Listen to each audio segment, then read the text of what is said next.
Good evening, everybody, and welcome to Salty Saturday.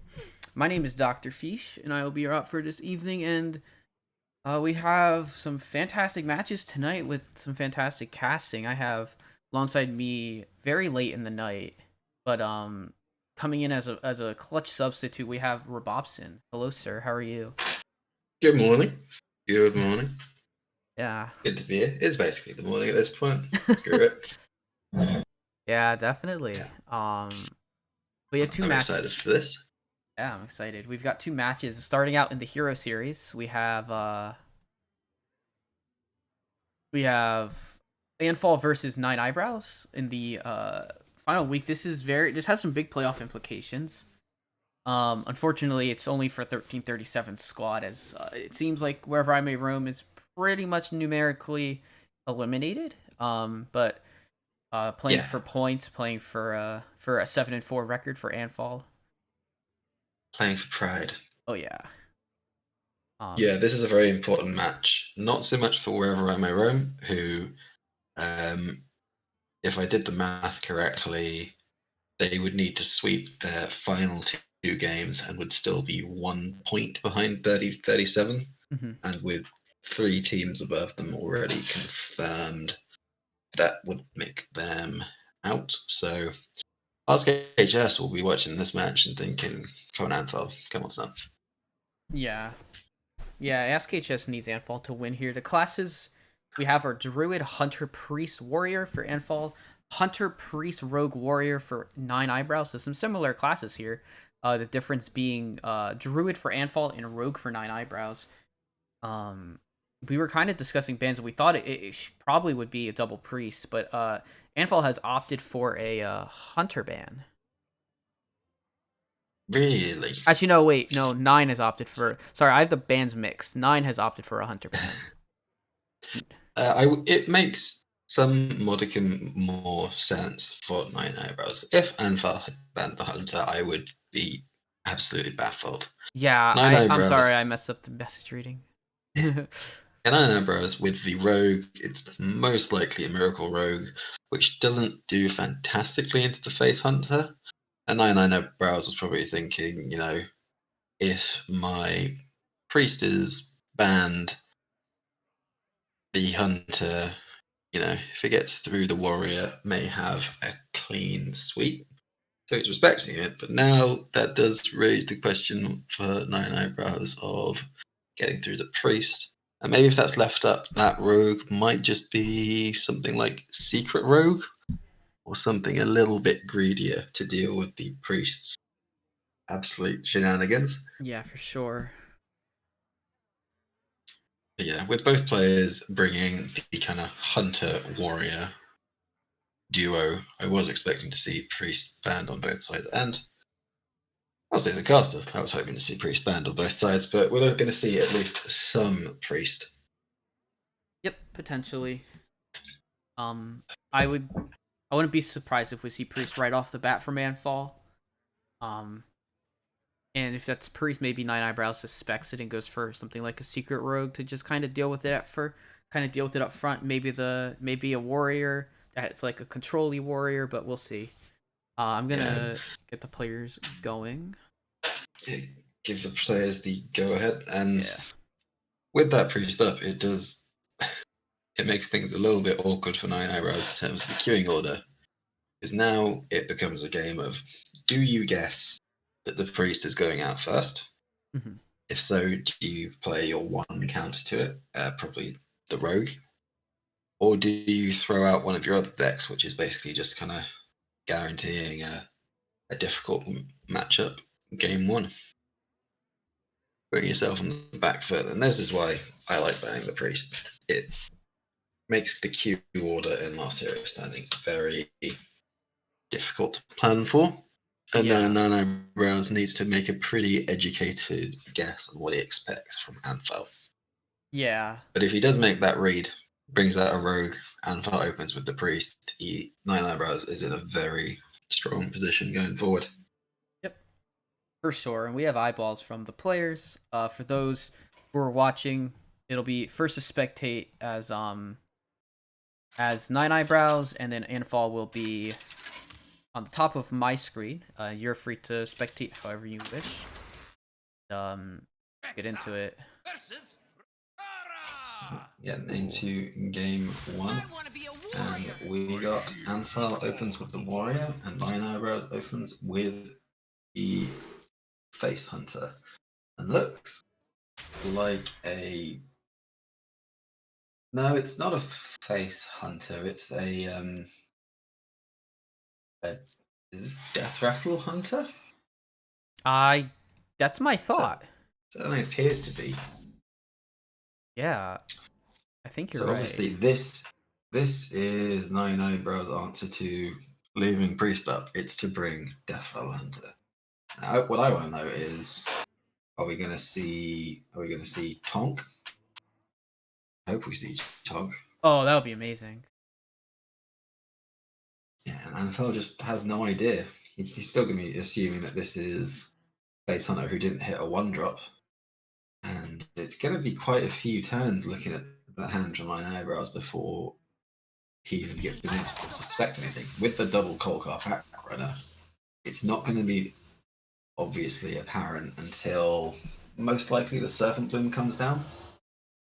Yeah. Then he'll probably start suspecting something is up. Mm-hmm. But I'm very interested to see how this goes because have you ever seen a game of Death Rattle Hunter before? No. Do you know what might be in this deck? Is this going to be a learning experience for us both? Yeah, it'll be a learning experience for us both. I've heard a little bit about a similar deck, and I think I might be thinking like Jewel of N'Zoth is in this deck. Is something that I could expect, maybe. I've heard that there was a higher level player that I thought there was like a higher level player on some region that was playing this type of deck, or at least a different version of Hunter than we were normally used to. Quite possibly. I just don't know. Yeah, I don't know We will either. I'm see. excited. looks like we're going to see the Colcott, and the Overwhelm is going to be the first clue that something might just be up here. Yeah. I'd be very confused if I was Anfall right now. But he has a pretty good hand right now, sitting with the Watley. Has what looks to Kargath be is pretty sweet. yeah, Here Kargath is as pretty good. Yeah, Onka, tempo play can either go into the Rusty Raider or the Ringmaster Watley.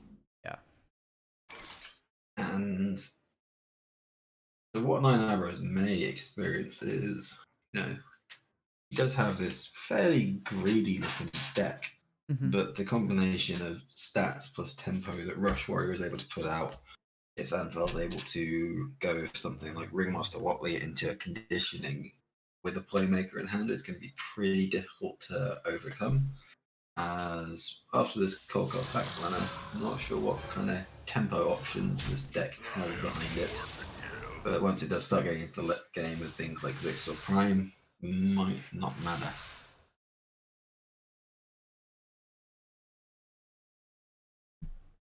yeah. You're right. It might not matter at a certain point for the Hunter, but we're looking at a lot of. We're looking at with Watley coming in. We're looking at like a lot of really nice potential turns for this warrior. We see even like Bumper Car plus Sword Eater would be a pretty okay turn. This Hunter hasn't really shown anything yet. Looking at the Wrangler as a potential play. Yeah, so far the Hunter's done pretty much nothing. That's a King Crash. And that's so now we know that's King Crash is at least in the deck. Oh wow, yeah, actual like hard run crush. Zixor Prime just got buffed from the Wrangler, so with that on the coin, be looking rough for Anfel if he doesn't start putting on a bit more pressure.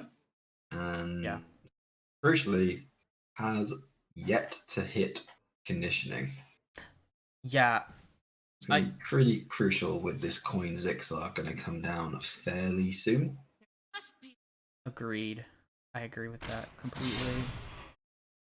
Gonna be able to stave off some of the pressure for a couple of turns now, but I don't think 9 is particularly that worried about his situation right now.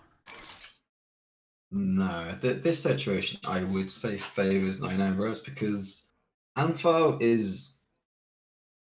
I'm not sure how much he realizes that he needs to be the aggressor here, but he's taken the game quite slowly. And looking at what's going on in 9 Ambrose hand, taking things slowly is exactly what he wants to happen here. Yeah. The Serpent Bloom is going to come out, and that's going to be a bit of a surprise here. It's going to remove the 2-5, or it can remove pretty much anything instantaneously. It doesn't have to be the 2-5. Set ops to remove the Colcott pack runner. The Colcott pack runner with the Serpent Bloom combo is actually quite cool. It is really cool, yeah. Anfel is not a conditioning gamer. Oh no. And is now behind on board. He's just got a whole load of stuff.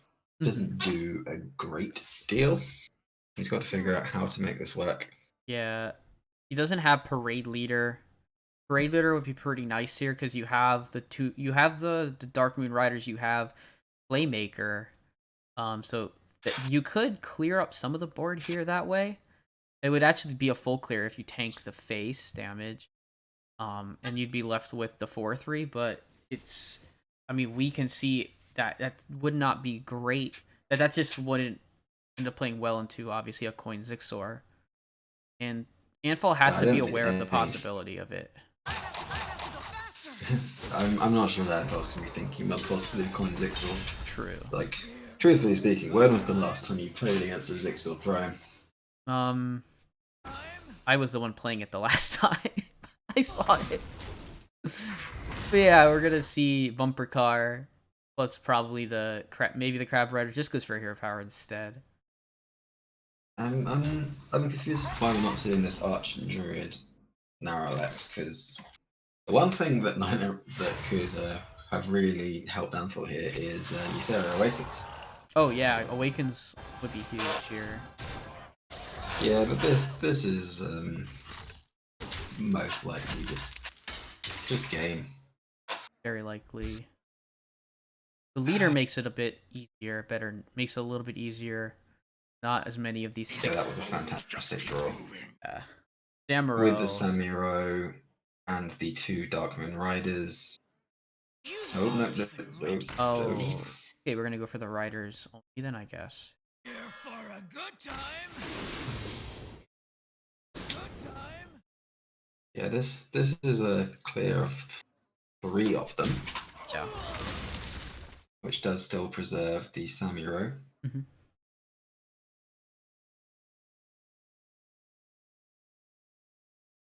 I don't think there's any reason to play Crab Rider over the second Darkmoon Rider in this situation. They both just clear off one thing. Yeah. Leaves a 6/4 and. Correct me if I'm wrong, but I don't believe Nine Eyebrows has actually. He hasn't What played any Death Rattle hasn't played any Death Rattle. This is not what we stood for. He hasn't. I'm surprised that the Jewel of Lazoth is actually playable. Yeah, I know. It's weird. It's one of those cards. I guess you don't have to. You don't have to have anything played to anything to actually activate it.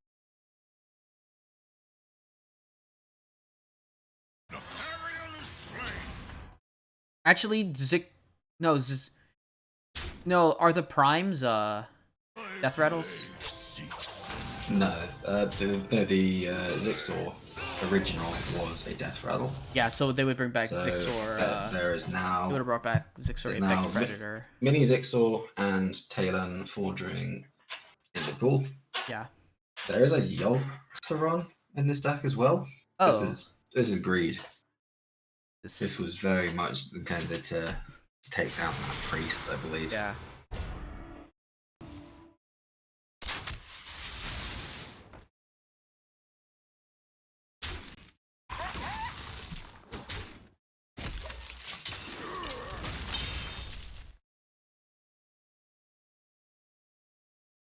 Now this looks like a Troublemaker turn, if I've ever seen one.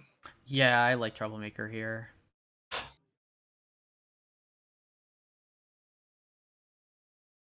And Nine Eyebrows has encountered the classical problem in any kind of slow, greedy hunter deck, in that the class literally cannot draw any cards.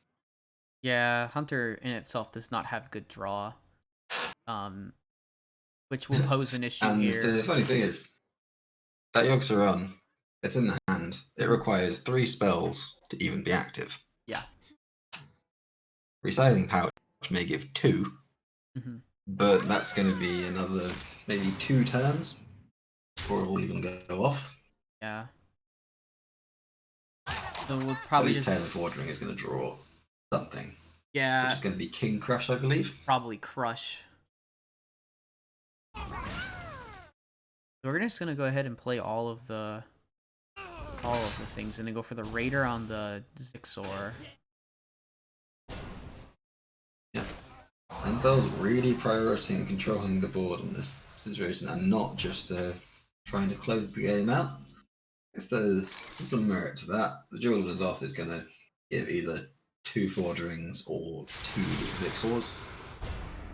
Fordrings.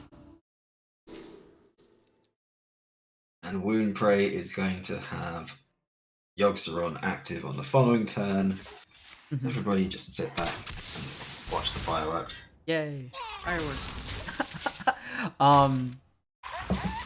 Yeah, the Talon saving and the Wound Prey saving Alex from being lethal. Did draw stage dive. Troublemaker. Yeah, I want to see Troublemaker. Troublemaker still seems pretty good here. I want to see Troublemaker just Yeah. whack into the face.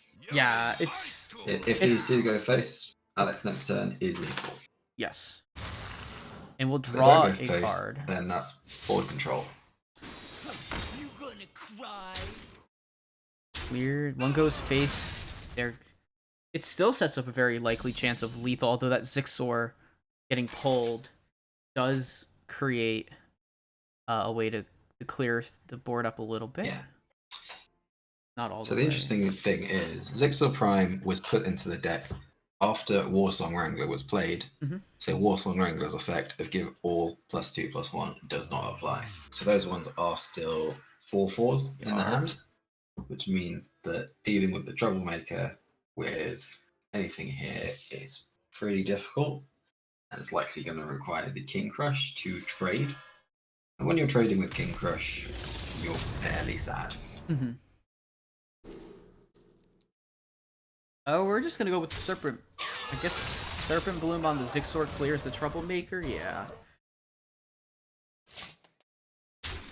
That was a really, really nice resizing pouch. I think he tailored it to know it would give Serpent Bloom. Yeah, as a hunter, I guess there are very few options that you can receive which cost 0. That must be one of the early ones.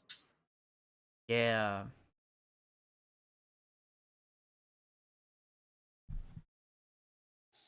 So what I want to see here is Tent Trasher, clear this Talon, send this Two-Face to set up for the Alex lethals from hand the following turn. Mm-hmm. So Anvil sees the lines as well. And they see the Naralax finally come down alongside a Hero Power. There are so many Zixel Primes in Nine Eyebrows' hand. But none of them are gonna save him from Alex. The early out here is Yogg. Yogg into some form of miracle healing. Yeah. And what's in the box? Yeah, let's see what's in the box. Take control of the minions. It's not going to do it. The Nope. Death Rattle Hunter is going to go down to the Alex. Yep. It was certainly a cool deck, but Yep. it wasn't to be. Definitely. Nicely moved from Anfal, who still, with 11 cards remaining in the deck, didn't see a single conditioning. It was looking rough there in the mid game, but with the Death Rattle Hunter having just no card draw beyond those Talon Forgerings, which just draw your really kind of clunky, difficult to play cards like King Crush. It was pretty difficult for the Hunter there. Yeah. And that was probably I think the intention there was Nine Eyebrows was thinking the Priest was coming out first. I agree. Anfal called his bluff, brought out the Warrior first instead. I expect to see a I mirror wonder if here. there's I would definitely expect to see a mirror here. Unless this is some kind of control warrior. Who knows? If you bring Yeah. Death Rattle Hunter, do you bring control warrior? No, it looks to be pretty straightforward. Rage warrior. Got the cutting class in there for some extra draw.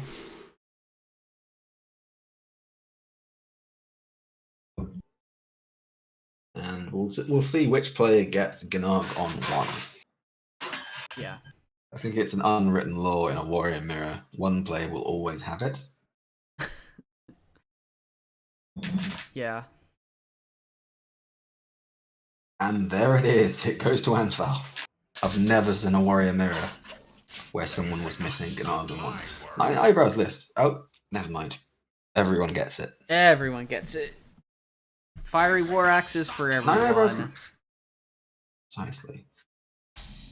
Nine Eyebrows list looks to be a bit interesting. It looks kind of like what people were running a few weeks ago. People have generally started cutting things like Cutting Class and Warmaul Challenger, which makes me think that maybe Nine Eyebrows isn't running things like Crash or N'Zoth.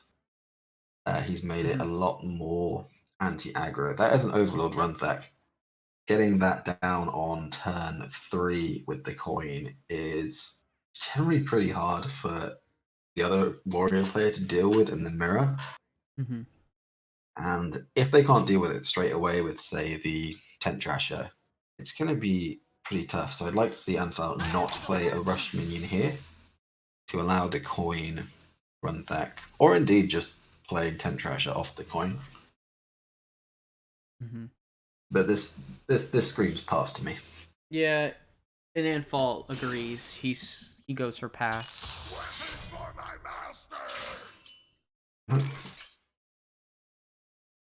Right. See what's in the athletic studies box, maybe for 9 eyebrows as well. He's gonna opt for stage dives. Gets his own run thack.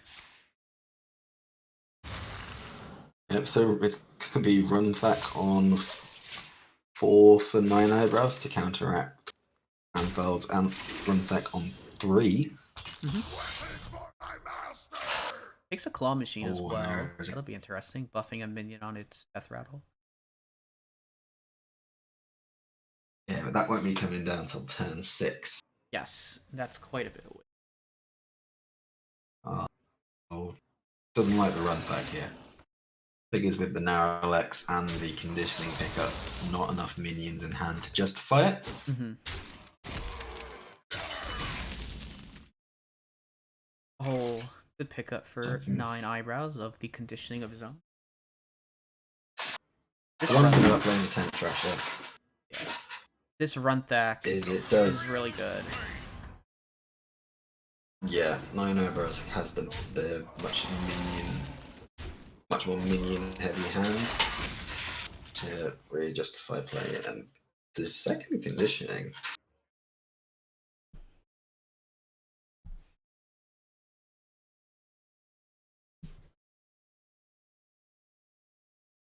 I wonder if we're just going to see a Narrowlex here try and get some minions into the hand for the run back double conditioning to really just pop off here. There's a And we've lot. reached this. I find that Rush Warrior mirrors, I can't talk, they always have this weird thing where either one player just absolutely blows it out the park on turn 1, 2, 3, or it just becomes this ridiculous dance of who has slightly bigger or who gets the most buffed on all of their cards. And right now, Anfall could just do that. He could just go conditioning, but that would obviously not be the best use of conditioning with the cards in hand. Yeah. You also reach the interesting thing of, do you want the bumper card to be played before or after the conditioning? Looks like Anfal is a firm believer I'm gonna be the best. before. Going to coin out the second conditioning. And next turn, the 7-10 run back into the 6-6 Dark Moon Rider is going to be pretty gross. And the Dream on this Warmore Challenger or on this Claw Machine is going to be pretty dirty. Yeah. That Dream is a really good pickup indeed. I might err more towards putting the... I don't know what's better. It's a Dream.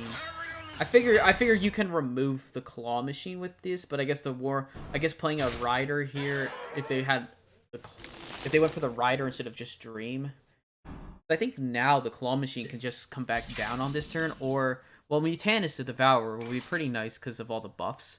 So he's gonna be a pretty big minion. Just unsure if that's gonna be like good enough. So we're gonna see Claw Machine come out. It's just this Claw Machine has now cost 12 mana, Yes. which is pretty sizable expenditure. And just a single Crab Rider, a single 2-drop, is able to deal with this entire board while still leaving a 6-1 on the board. Yeah. You could also see Crash try and get a bit of armor going, as Anfal's health pool is looking a little bit dicey, and he's going to be worried about the possibility of Troublemakers coming down. But the alternate way of nullifying any threat of Troublemakers is just play A massive board. a whole heap of stats. That is a 8-10 Laughing Sister. Yeah, and that's something that can't be targeted by a spell, which, I mean, against Warrior it doesn't matter. Warrior doesn't have any targeting spells, but...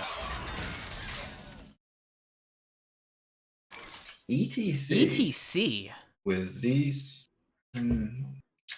he's got the Playmaker, and he's got the Dark Moon Rider. It's close, isn't it?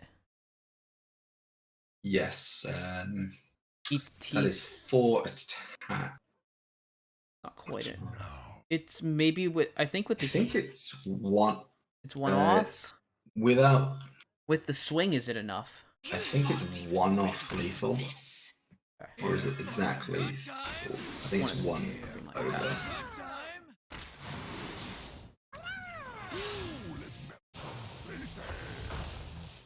Yeah, I think it's one off. See, I see 5 attacks that are possible. Mhm.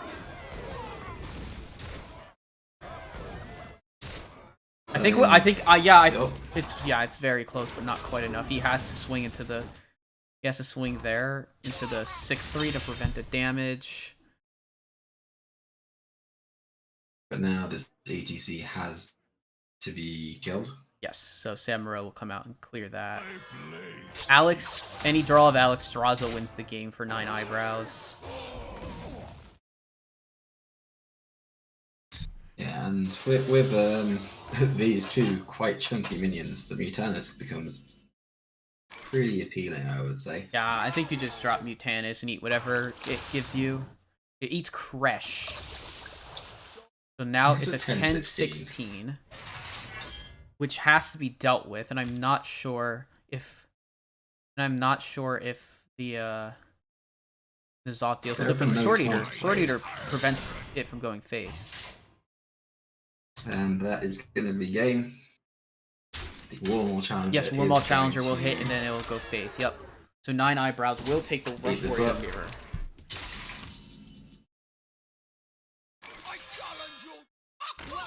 But Anfel does have a priest to counteract it, and Yes.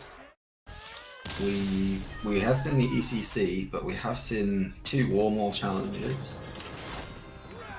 as well as the Mutanus makes me think that N'Zoth should be in there, but we have not seen it yet, and something had to be cut for those Warmauls. Mm-hmm. So how greedy this list is, or how many conditionings 9 Hours is able to draw, is going to be huge. Agreed. Gonna see Enfall take some time to decide which deck to play. There's 2 possibilities, honestly. It depends on if this is a Clown Druid or a token. And or if Clown Druid is another interesting possibility. If Anfel does have Clown Druid and Priest here, which we've got into the game, I see Nature Studies into Overgrowth. This is going to be tough for the Warrior. Because look at that hand. yeah, that dang, that's a good hand. So the reason that the Warrior does struggle quite often in this matchup is Warrior really struggles with the kind of fast starts that punish Clown Druid. That's a Guardian Animal. Yeah, that's a GA, and they're on coin. And Anfel is on the coin. Yeah. Yeah, and look at this hand from 9 Eyebrows. There is the 10-3 cutting class, which and there's the strong man to go with the Guardian Animals. Oh, wow. Oh, Cenarian Ward is another pretty. I love taking Cenarian Ward against Rush Warrior because just the little bit of extra burst healing to protect you against something like an Alex over the top or a Troublemaker over the top. Yeah. Agreed. And who knows, it might give you a Troublemaker. Opts for Resizing Pouch, though. Could have played it there to guarantee getting something like Innovate or Lightning Bloom, just to mean that this GA gets played a little bit sooner, but playing it now would mean that you don't get the 10-3 Overgrowth, which is why Anfel is choosing to hold it back. Yeah. And when you're a Warrior in this position, you see Nature Studies into do nothing, you just think, they're playing Overgrowth for 3. And Eyebrows hitting some big top end here. Yeah, I But think the question is he going to get to 8 mana? Yeah, that's true. Cutting class is the best option here, just to try and draw something to get to the, not just to fight for board somehow against what you think might just be happening, in which case there really isn't much you can do on board, but we'll see. Coming up towards We have 2 more turns until conditioning really comes fully online.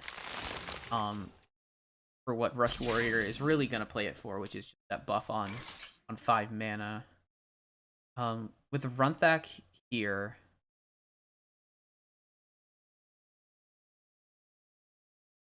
I mean, maybe you just play a 2 mana. Maybe you just play a +1/+1 buff, but not 100% convinced about it. Just gonna play the Playmaker instead. Tempo Playmaker, never a happy play. Agreed.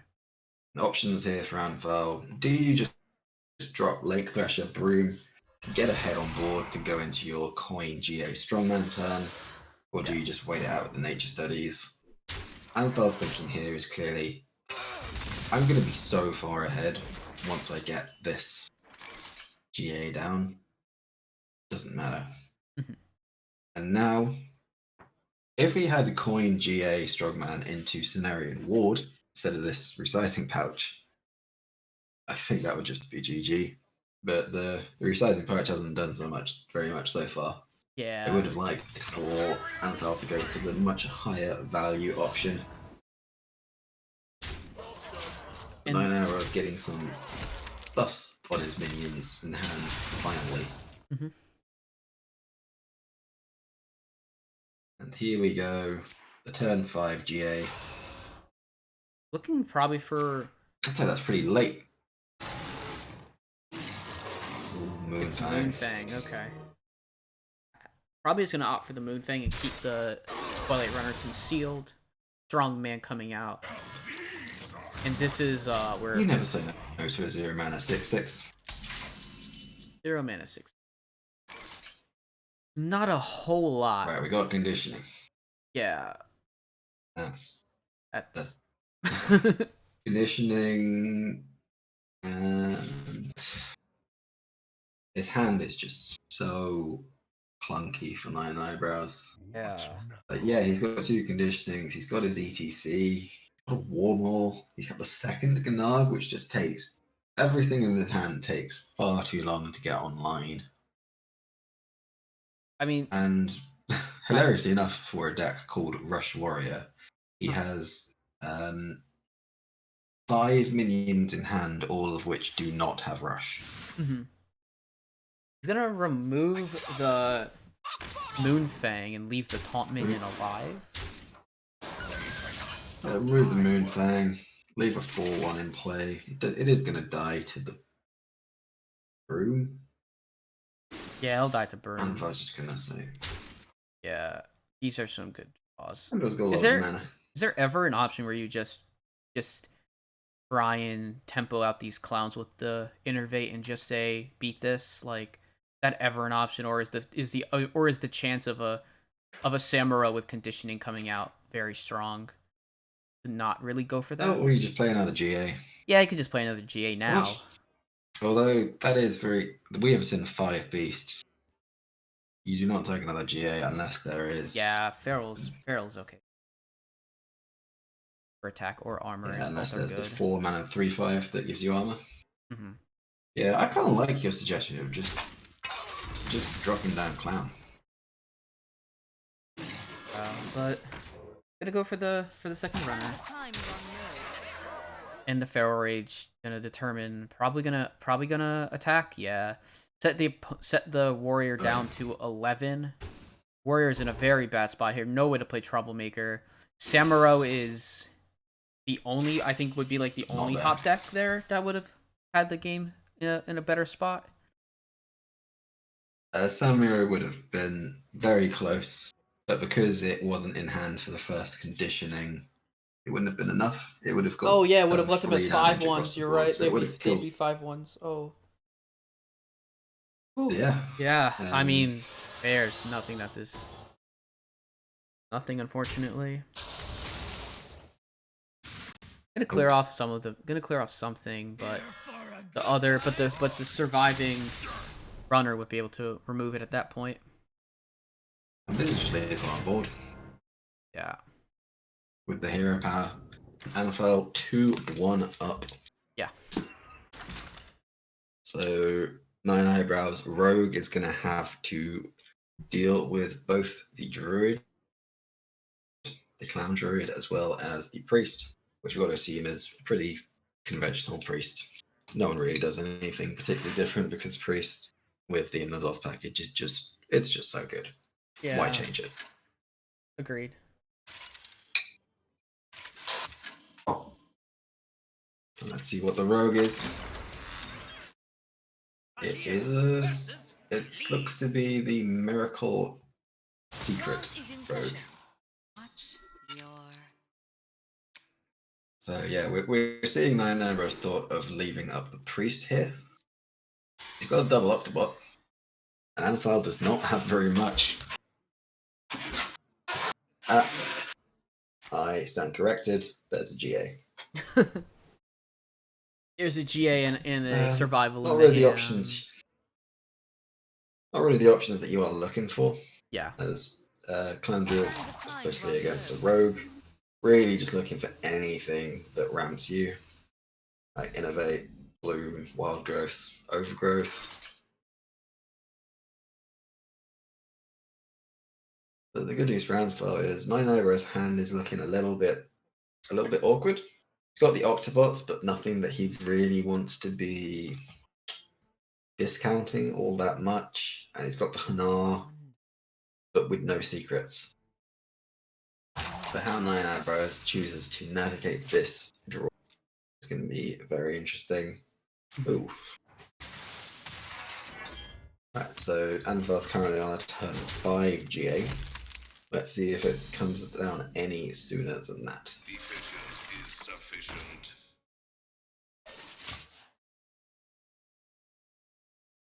We could also see Lightning Bloom Twilight Runner contest this Octobot, try it and draw some cards. But probably not the most efficient use of those cards while you have the GA in hand.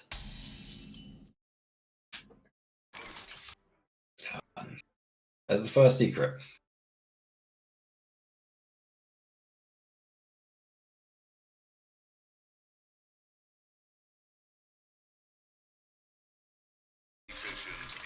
So it's at 9 Eyebrows is going to go for the kind of double reduction on this Hanar plus secret, get them out for 0.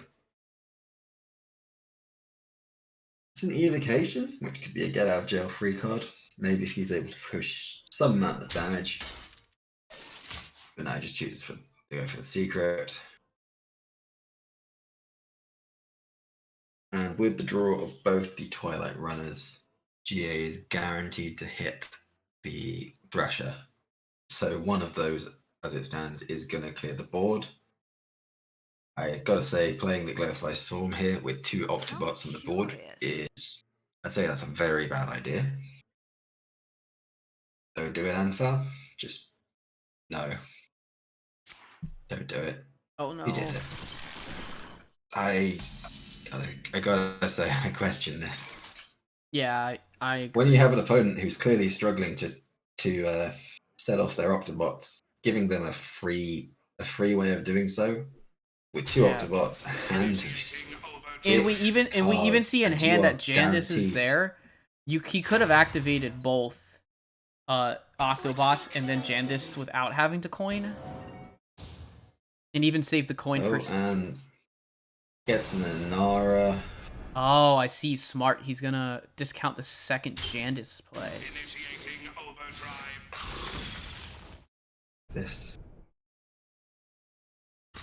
This could have been avoided. We saw from Iron Airbrow's hand, it was bad. He was struggling with those Octobots. Those 2/2s accomplished. Mm-hmm. Like they were a net negative, unfortunately, for Anfal. Yeah, Now he really needs to come back into this. This GA should still be fine. It should still clear up most of the board.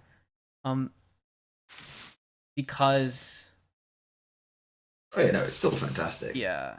Get it going GA out. It's just the fact that now your opponent has such a discounted hand and you don't know what's in it. It could be, for all we know, it could be like a super good hand.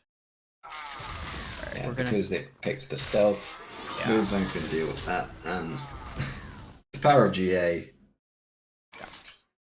is such that Anfel's able to take back the board, but there is still a fair amount of discount in 9 Hours hand, and he does have a 0 cost Hanar Bamboozle, Yeah. 1 cost Mirror Entity, there's 3 cost Jandis. There's still It's plenty. another and Inara that is a Storm Crash. second Inara. I mean, you can't argue with that. No. And he gets The issue he gets for the 9 Shadow Eyebrows. Step. The issue for 9 Eyebrows is the fact that this Thresher does stick around and is going to be able to clean up if he doesn't use the Shadow Step on the Jandis. And he is going to be thinking, do I want to use that on Anar instead? Jandis will turn into a 9-cost minion with Bamboozle, but that's pretty easily avoided just by attacking with the Moonfang to start. Or even with your own, or even with a hero power, because you're not really playing anything else. Let's see what's in the box. It's a Fizzy Elemental. Oof. So now the Inara doesn't get cleared, and allows the Moonfang will clear and will only go down to 1, but gonna have to tank 4 or play the Broom. Yeah, I think this is you're pretty happy to tank the 4 here. Yeah, you're right. You got the Twilight Runner into the Brood on the following turn to deal with anything that might come down.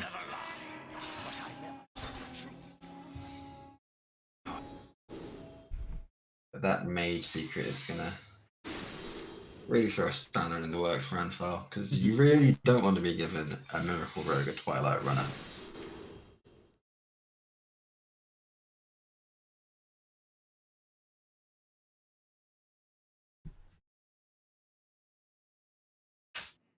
Right, for anyone who didn't keep up with that, the secrets on the board are currently Oh My Yogg, Pack Tactics, and Mirror Entity. So, 3 different classes for Anfal to have to play around. And we may just see this Guardian Orc Merchant kill off the Moonfang.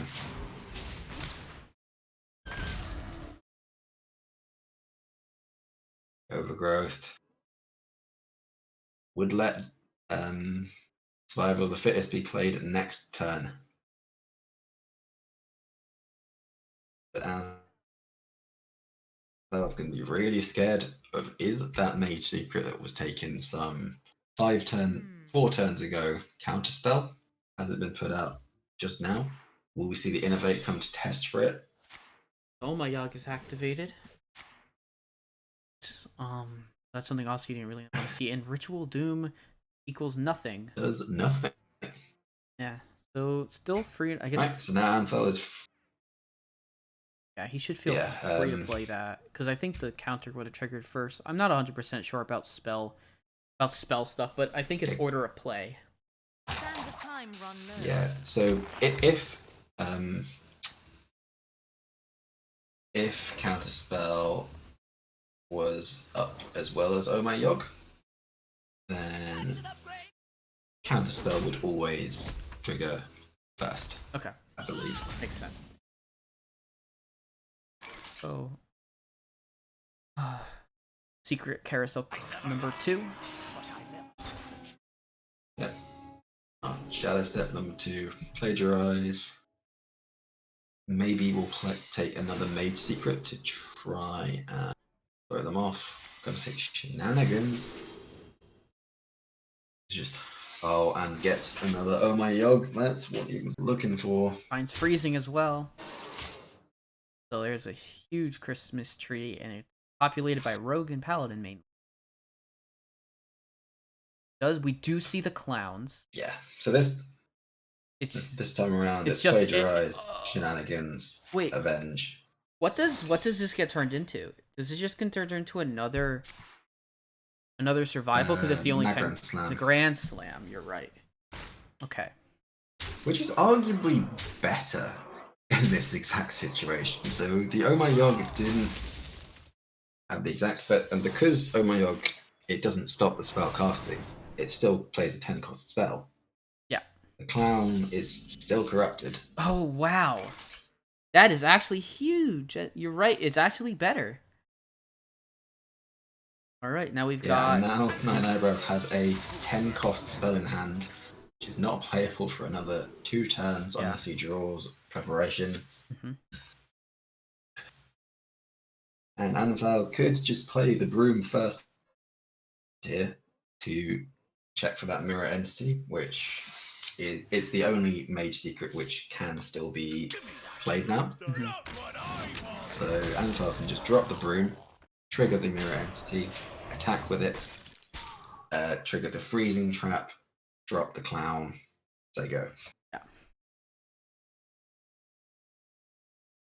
And I think that's exactly what Anfal's thinking. Nine Eyebrows quite beautifully has 4 different coloured secrets all in play. Yeah. Oh, Could test within the could test with one of the slammers, but obviously just not going to be able to play clowns this turn then. And Avenge gets triggered. Now that's a 6/5 that has to get dealt with.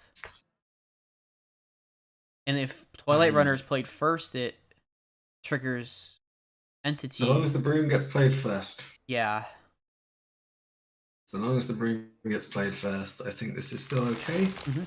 But Oh, this card is going to get turned into No. a banana. Oh, it's the second survival. And it gets turned into a banana. um, They didn't play around shenanigans. Well, I mean, because it's obviously an option. See, I would have potentially maybe not have thought about it as much, but he does indeed go for the broom first. Doesn't let Mirror Entity take a Twilight Runner for the rogue. Triggers it, removes the 6/5.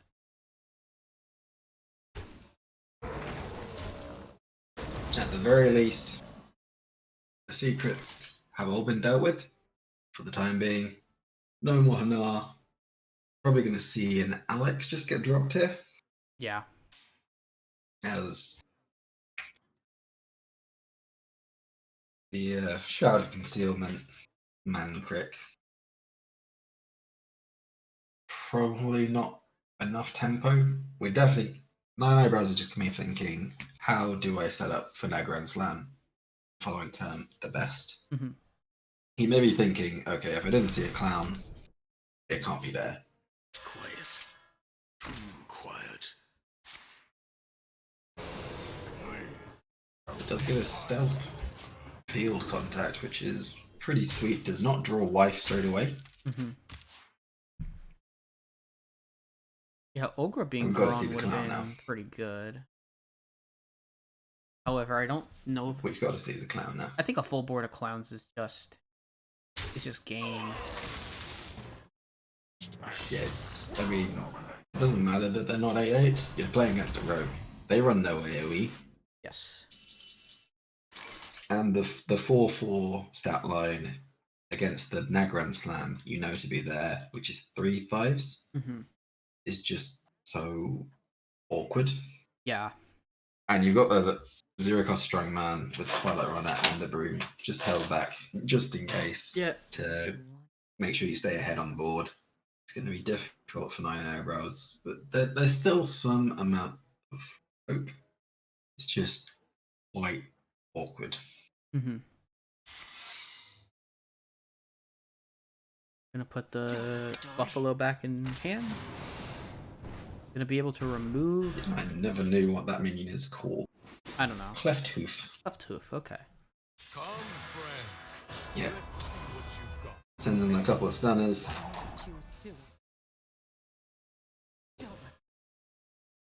He's I've never seen that Shadow Concealment run before in a deck, so it's quite interesting. Yeah, see, the thing is though, he's just returned a corrupted clown back to the hand. Yeah.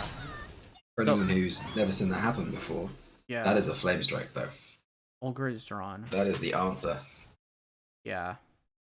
So now this matchup is very much flipped because if clowns get played, the board gets cleared and is counter lethal from. No, that's not. Yeah, it's not quite lethal, but a Wicked Stab would win the game. I'm pretty sure, because you can't deal any extra damage with the Flame Strike, even with a prep. Yeah. My theory is Wicked Stab is not in this deck. Strongman does Because- avoid it. Does avoid everything dying. Yeah. So Anfal he's gonna play a bit more for tempo here with the broom. So this plays around the Flame Strike a little better. Yeah.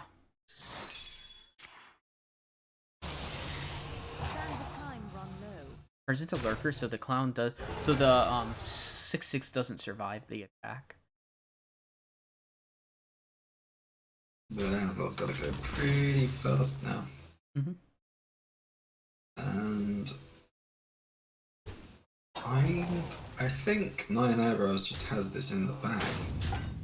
Yeah, I would agree. I'm not Let's 100% see the sure. Flame Strike now.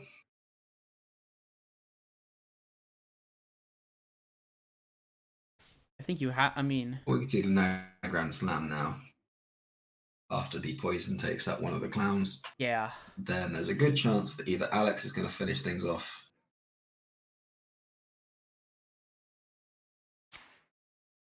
He's gonna play in the Grand first. He's losing a. Oh no, he's playing Shroud of Concealment. Almost out of cards.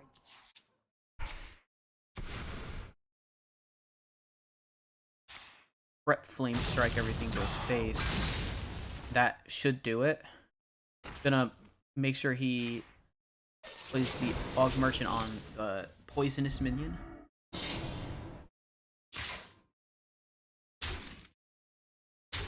Yep. Yeah, and as long as Sets it up Anfall so goes that below Alex in 8, hand there's is no. going to be lethal. Yeah, puts it to 7, so Hero Power isn't lethal. Yeah, or so Hero Power doesn't save. Oh, there is a lethal out for Anfal. Primordial Protector draws the second GA. It gets Alec here with the hero power that is lethal. Okay, that makes sense. Yeah, that is a very I thoughtful don't know out. if there's any other. Curious.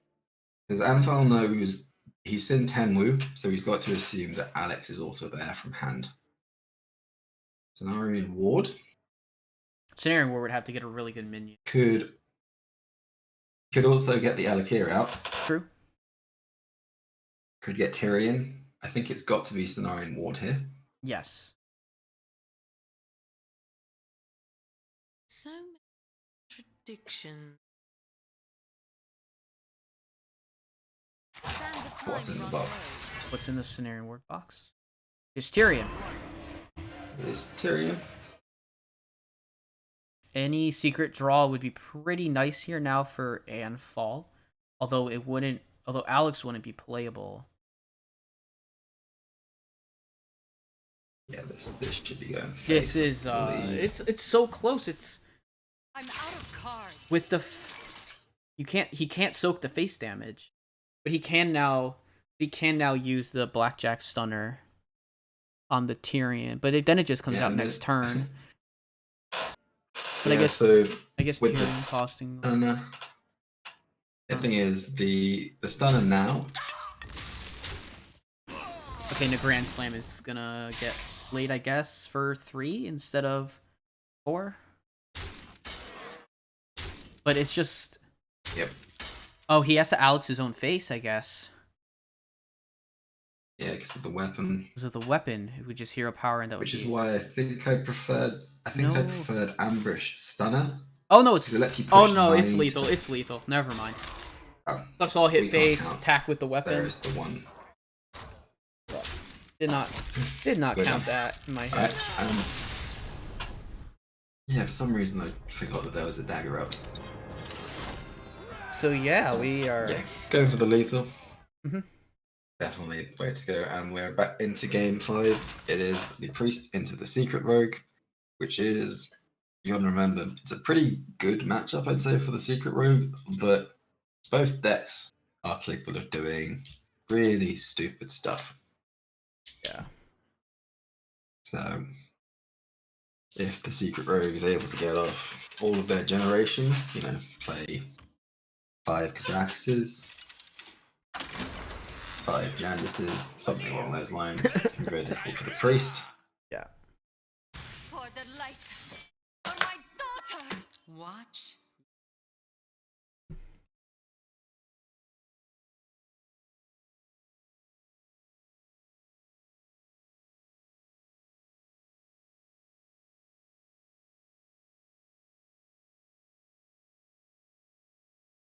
Yeah, And- Anfal chops through his entire hand. Wasn't really looking what he's looking for. His 9 eyebrows hand is a lot more they were looking for. They got the Octobot, Yeah. they got the Hanar, they just need the secrets. There is a double condemn. Anfal was obviously really respecting Face Hunter, and then it didn't even come up in the lineup at all. Yeah. Efficient is sufficient.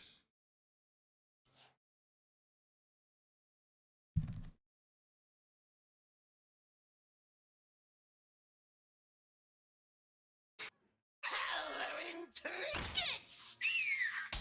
Hmm.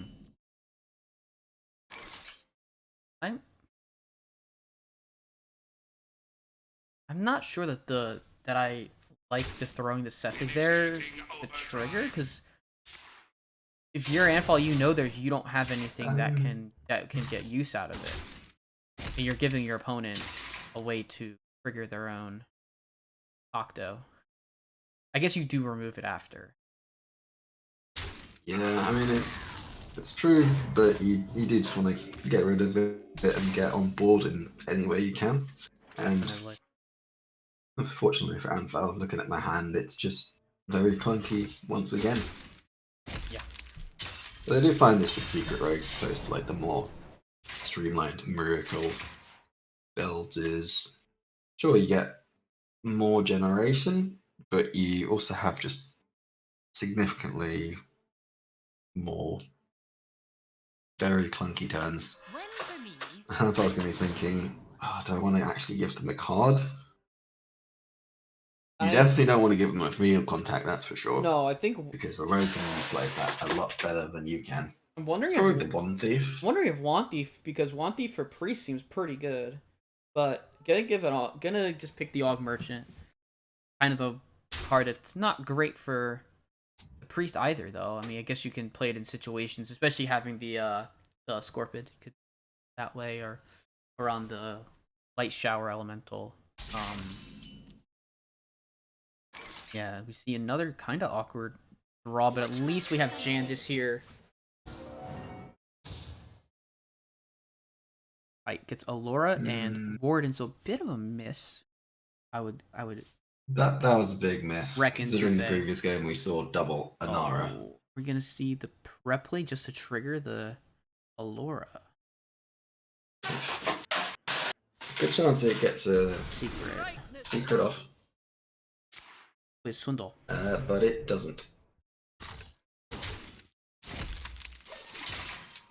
Interesting. It played the comboed version of it. Yeah, because Jandis prep had both been played, Well, yeah, so it wasn't the first card played that turn. makes sense. I guess there's definitely a form of way of checking that. Ooh, we can see a coin apotheosis here. That would be devastating. Like to see it as Anfal he is ahead on board. He's Synergandus without a Shadow Step. Yeah. He's going to try and solidify boarding damage this way using the Orb Merchant instead. Maybe land the Apotheosis on it on the following turn. Yeah. Aug Merchant, the Aug Merchant to get a trigger for or to get a card played for the Wand Thief. Ring Toss Finale Conjure Mana Biscuit. I think you want to take the Ring Toss, but that seems like the only thing. I mean, that it's does definitely not the something. grand finale because you run no elementals. Yes, the definitely. Conjure Mana Biscuit, it's good with the Prize Plunderer, but not very good with anything else. Ring Toss at least works with your game plan. Unfortunately, it doesn't synergize with Hanar. Yeah. It doesn't count as playing a secret. No. but it synergizes with the stunner. Yeah. Second Appo picked up now. Or first Appo from deck drawn. The other one is generated.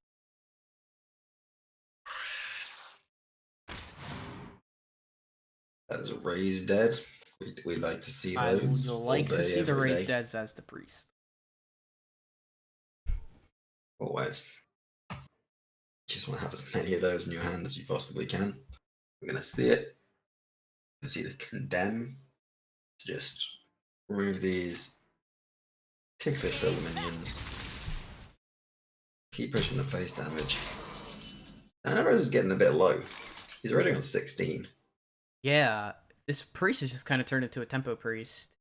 It's quiet. Yeah, Now we're gonna here get comes the miracle stuff. Yep, here comes field contact. Swindle set's another card to draw after. Takes evocation.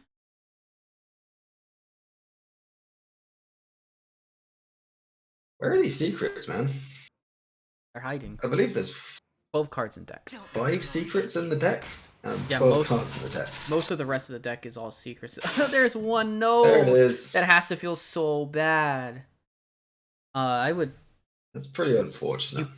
You can't swindle here because it would. Can't swindle because it would overdraw. It would overdraw Next. twice, most likely. It would overdraw next turn and Unless overdraw you drew because you would go to exactly shadow. because you go to 10. Unless you drew unless you drew like, I guess Shadow Step, and you Shadow Step your Wand Thief and you I think play it it. just Or, overdraws no matter what. he had 9 in hand, so he would have gone to 10. Off. No, you would overdraw because of field contact. You're right. Yeah. Okay. Yep, so summon your Apotheosis into the Divine Shield, kills off the entire board, puts you back up to full health, send another 6 to the face, put him to 10. Yeah. This matchup is supposed to be pretty good for the. It's supposed to be pretty good for the rogue, but if the rogue doesn't get that start in this, and the priest gets this type of play, it's extremely difficult. And there's no second stunner. Secrets all hid. All this whole game, the secrets just hid on Yeah, like I think I'm not 100% convinced by the exact build of the secret rogue. No, I like the bamboozle because version. it's got the org merchants and the field contacts, Yeah. which they work best when you have like a lot of really cheap cards, Mhm. and then you just cycle through cheap minions, and then you have wicked stabs to finish them off, Yeah. as well as the Alex Tenwu stuff. Mhm. The Octobot org merchant stuff doesn't work really as well when you have these fairly clunky cards. Mhm. I've not the Shroud of Concealment doesn't seem to have done a great deal. Yeah.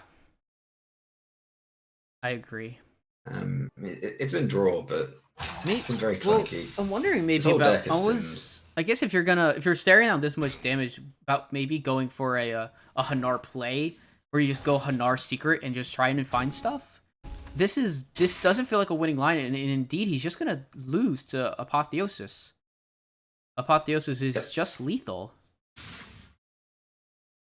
Could have taken Psyche Split. Psyche Split is also lethal. Yeah, it's also lethal. The Samuro just gets buffed. Legendary And that is a 3-2 to Anfal. Anfal It takes a took 3. just over an hour. Yep, so RSKHS are going to be very happy with that. Yeah, so Pretty solid match all around, all things considered. Yeah. Several decks from Nine Eyebrows, which we weren't really considering, but I think that match kind of really highlighted what I think is my personal issue with LHS this season. Because of the meta, because we're in a 4-set meta, the decks where you try and do something a bit more left field, they're quite obviously not as good as the top tier decks. So you are usually better off just bringing Priest, Warrior, Druid, the kind of very straightforward decks on average most of the time. Yeah. because the more left field choices like that Death Rattle Hunt that we saw, the Secret Rogue, they can still be quite inconsistent. The Secret Rogue just it hit the matchup that it wanted, and it still was just kind of out tempoed. Yeah. So Anfa was able to get the win through that. 1337 squad get another 2 points. Yeah. That puts them up to 157. Yeah. Ask HS a bit further down with 148, but still another 11 points on the table for them. Mhm. So if Ask HS win out from here, Gonna just quickly, because we had to change that into a group call. Well, I should Edge Boston versus Heat Shock, Doobles versus Jim Pelos, and Roland Mexico versus Turtle are Yes. now the 3 matches to watch this weekend. Yeah, agreed. And I have Anfall on the call just to do a quick interview after the match. So, hello, welcome, and GG's on the win. Congrats, Anfel. We may not have a microphone. Maybe not yet. For him. It's going to be pretty difficult to do an interview without being able to hear him, unfortunately. Yeah.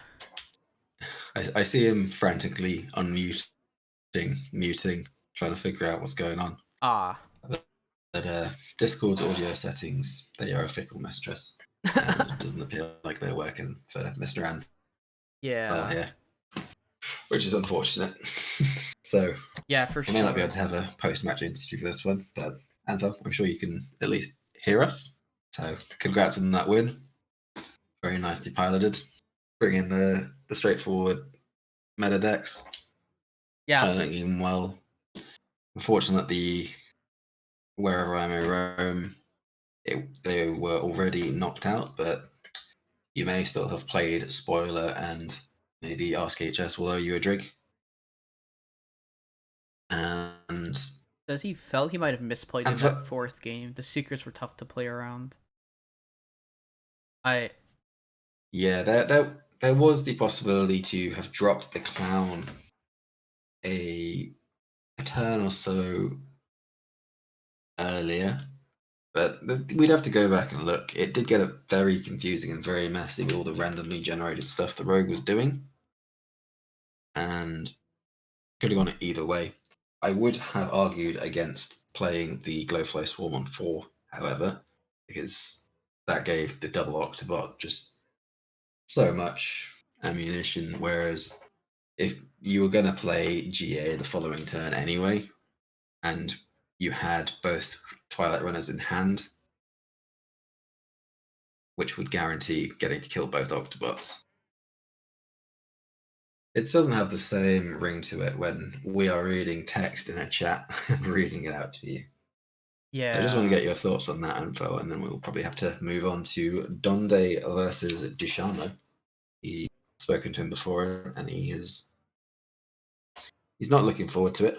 He feels like his matches against Dushano are cursed, so we'll see if he breaks the curse tonight. Yeah, Anfal says move on. I'll say congrats to Anfal on the win. He will play Spoiler, and technical issues with Discord and Hearthstone are part of the course. Anyone who's done any of the streams knows that they are a massive pain. Yeah, they're a pretty big pain. Thanks, Anfal. Yeah, thank you for being on stream. Thank you to Nine Eyebrows also for playing on stream. We do have our next match. I have it ready to just swap over here now to match number 2. As it was alluded to, we will have Legacy Series action.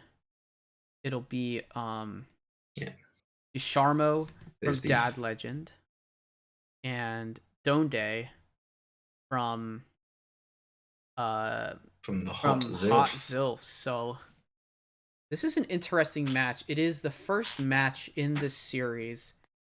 My OBS would listen to me and allow me to switch to the other match. That would be wonderful. Much like Discord, OBS my Studio old team, is a bit the Hot fickle. Zilfs. I'm only going to be ever so slightly biased in this one. Yeah, because Dundee, speaking to him beforehand, he does not like playing against Deshamo. He feels it never goes well for him. So he's hoping to break the curse today. Looking at the classes while you sort the Sure, I got it. OBS out. Yeah. Donde, there we go. Donde's got Druid, Priest, Shaman, Warrior, while Deshama's got Demon Hunter, Druid, Priest, Warrior. So they both have the Druid, Priest, Warrior. Pretty conventional in Conquest at this point. I think the majority of players in the semi-finals have brought those three classes in some combination or another. Deshamo, sticking with the Demon Hunter, I think it's proven a lot less popular in Conquest than Last Hero Standing. Last Hero Standing, it's good because it's nice to have one really solid priest counter, which sucks enough against the rest of the field that you know it's not going to be banned. Which is kind of where its role. But it is kind of quite a versatile deck, Death Rattle Demon Hunter. It can just kind of curve out against anything. It's just that its brick draws are pretty painful to play. So Deshama's going to be hoping he gets Tusk Piercer on 1, Quillbore on 2. Yeah. And Dunde's going to be hoping the exact opposite, and he's going to be hoping that Shaman of his is able to just Doomhammer him in the face repeatedly.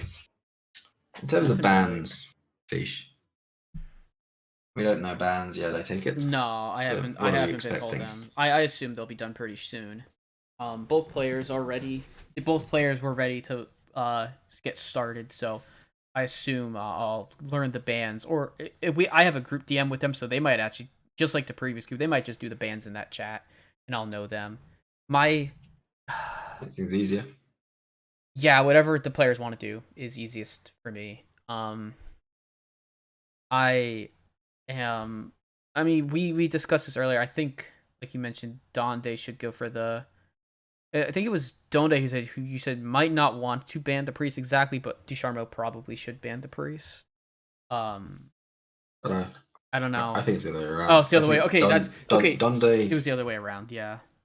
Donde most likely does want to ban the priest. Yeah.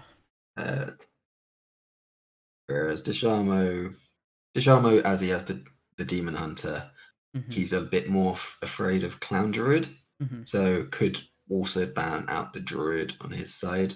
Yeah. But don't hate the priest ban there. If both players do ban priest, I'm a happy caster. Yeah. So long as we don't have to cast a priest mirror that he's got. Okay, I have bans. You are correct about Ducharmeau. Ducharmeau did opt to ban the Druid. However, Donde has also banned Druid. He has left. We have both players leaving Priest up, which, as a caster, not the best thing. But for playing the matchups, I agree with the Ducharmeau Druid ban. Yeah. And I mean, I can even see. We could have a priest mirror on the cards. Yeah, we'll see. shall It's see. a bit more likely in Conquest than it would be in LHS to get a mirror out of a match, just because of the nature of the format. Yeah, they both have to randomly queue it and just happen to hit. Yeah. We can only hope that it doesn't happen. Yeah, obviously, queue order Conquest shouldn't be a thing. Best players are just gonna pick a deck. Yeah, I need to change the. I feel like Deshamo is gonna lead with Demon Hunter because it just seems like a good deck to start with, as it may just cheese anything it comes up against. EH isn't terrible. Into almost any of these Then just kind of ease classes. into the match. Yeah. Except maybe the Shaman could be a bit iffy. Yeah, it depends on the But Shaman. the Shaman is a bit iffy. Yeah, I would expect to see a more aggressive and less elemental focused of the shamans, Agreed. Yeah. If it is a more aggressive and deck, just then that focus might. on weapon damage, swing into the face. Yeah, that makes the matchup for Demon Hunter a bit. Perhaps a bit.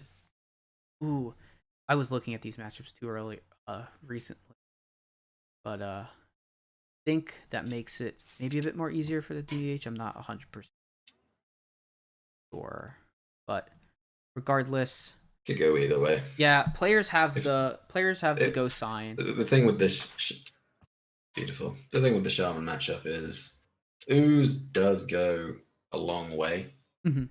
and I see an eye for Deshamo, but not for Dundee. So Dundee is going to have to turn his spectate on for us, or it's going to be a very one-sided spectator. And Dundee's open with the priest, but Deshamo has opened with the warrior, and looks like Deshamo's got the slightly more greedy list running than Azoth. I'm assuming that means he's running Crash, running Alex, running Tent Trashers, maybe even running Scorpids. We'll see for sure. But Mhm. looking at Dundee's hand, not seeing anything too out of the ordinary. Mhm. But Ducharme, big deal. We see a conditioning, and we see a run back, and we see an ETC for the kind of late game. Get that last 6 damage out of the way. Yeah. And Dundee, gotta say, these are bricks on the Tronic Studies turn 1. Yeah. You really want something that you can get on the board early, and the really late game cards are just not going to do it. Maybe we'll opt for the Deathwing as just a guaranteed late game board clear, but opt for the Plague Post Drake instead. It is one thing about the Post Drake is it is a very sticky minion, Mhm. which when you have Apotheosis can really help you out, but not very much for either player to be doing for the time being. We're going to see a lot of Hero Power Pass coming up. Yeah, agreed. Sharma thinking about the tempo ETC here. Probably not going to see that. I would guess And I not. imagine we're just going to see the Hero Power Pass into a Scorpid from Dundee, into another pass, into Run Pack. So Deshaun was actually thinking about taking the tempo line here, coining out the Playmaker into the double Rakara. The only issue with that line is with all the buffs in your hand, you're kind of really negating the value of them. And you open the priest up to just completely blow you out the water. I think this matchup is much more value dependent than tempo dependent. The more buffs you can get on, the more minions, the more likely you are to just win the game, as the priest has no card draw. Yeah. And Raised Dead. There's Idol of Another Raised Yasharaj, Dead. Raised Dead, Holy Smite. yeah, I think we can probably rule out the Idol of Yasharaj. We've already Yeah. got a Plague Proto Drake in their hand. Don't Exactly. need another very expensive thing. Don't. Smite for some cheap removal Okay. is what Dana is going to go for here. Oh my. These are buffs. Mhm. What Deshaun would really like to see here is Bumpercar. Yeah. Definitely. That would deal well with this. Fill up his hand with 1/1s and then buff all of them to 4/4s, 5/5s. Make it very difficult for Dundee's removal to have any kind of impact. For sure.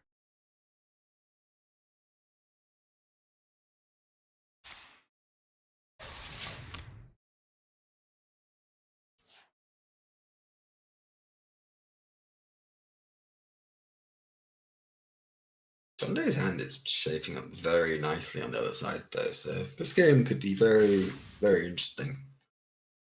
Mhm. Ooh. I think I like the Shadow I like the of Death here. death. So you've got the Smite for cheap removal. Well, you got the death, big removal. You've already got one Raised Dead in hand, which is going to give you a Scorpion and a Sethic back anyway. What do the cards So there is obviously some argument for a second Raised Dead, because those two are such premium minions. So we'll see which way Dundee elects to go. But personally, I think I would go for the Shadow Word Death.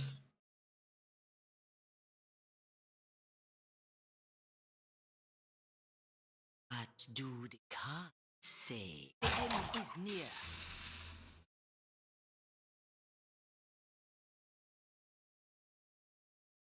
Dundee is really thinking about this one now.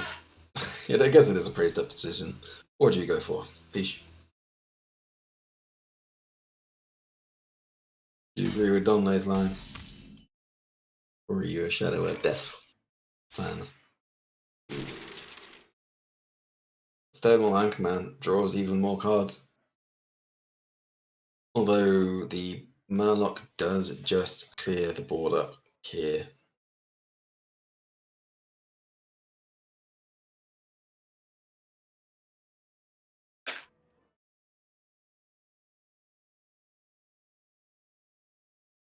Sure, I was thinking about rushing things out here, and I'm not sure I agree with that.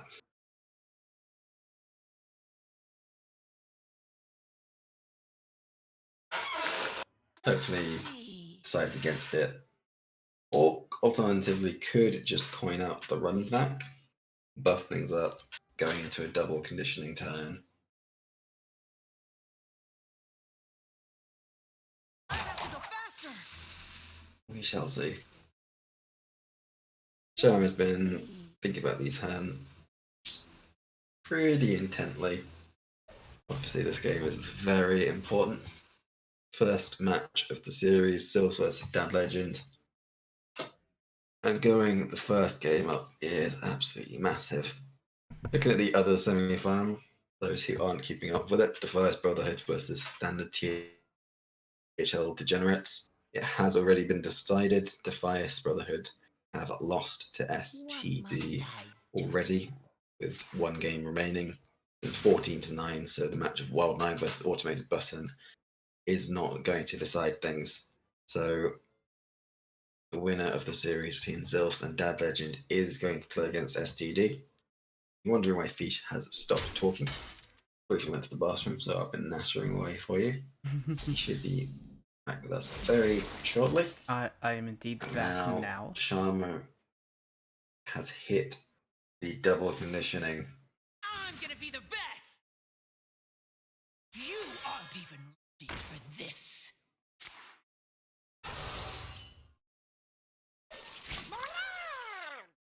He's just going to say go. Go. Clears up the Scorpion.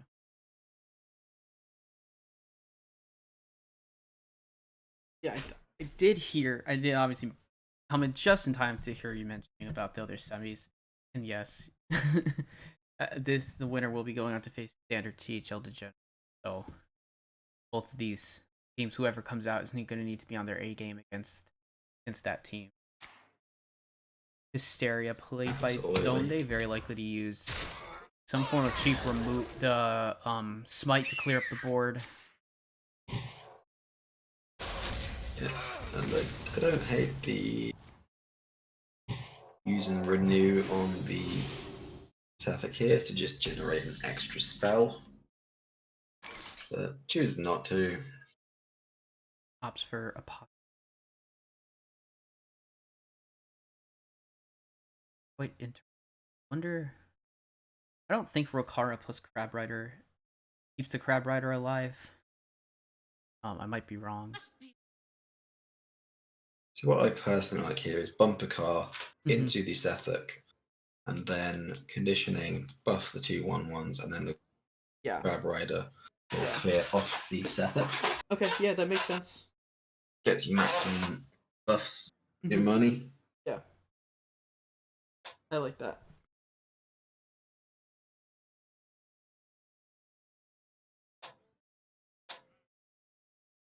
Yeah, because Deshamo didn't really hit a kind of tempo start, he's been forced to play for value, which has given Donde a bit of time.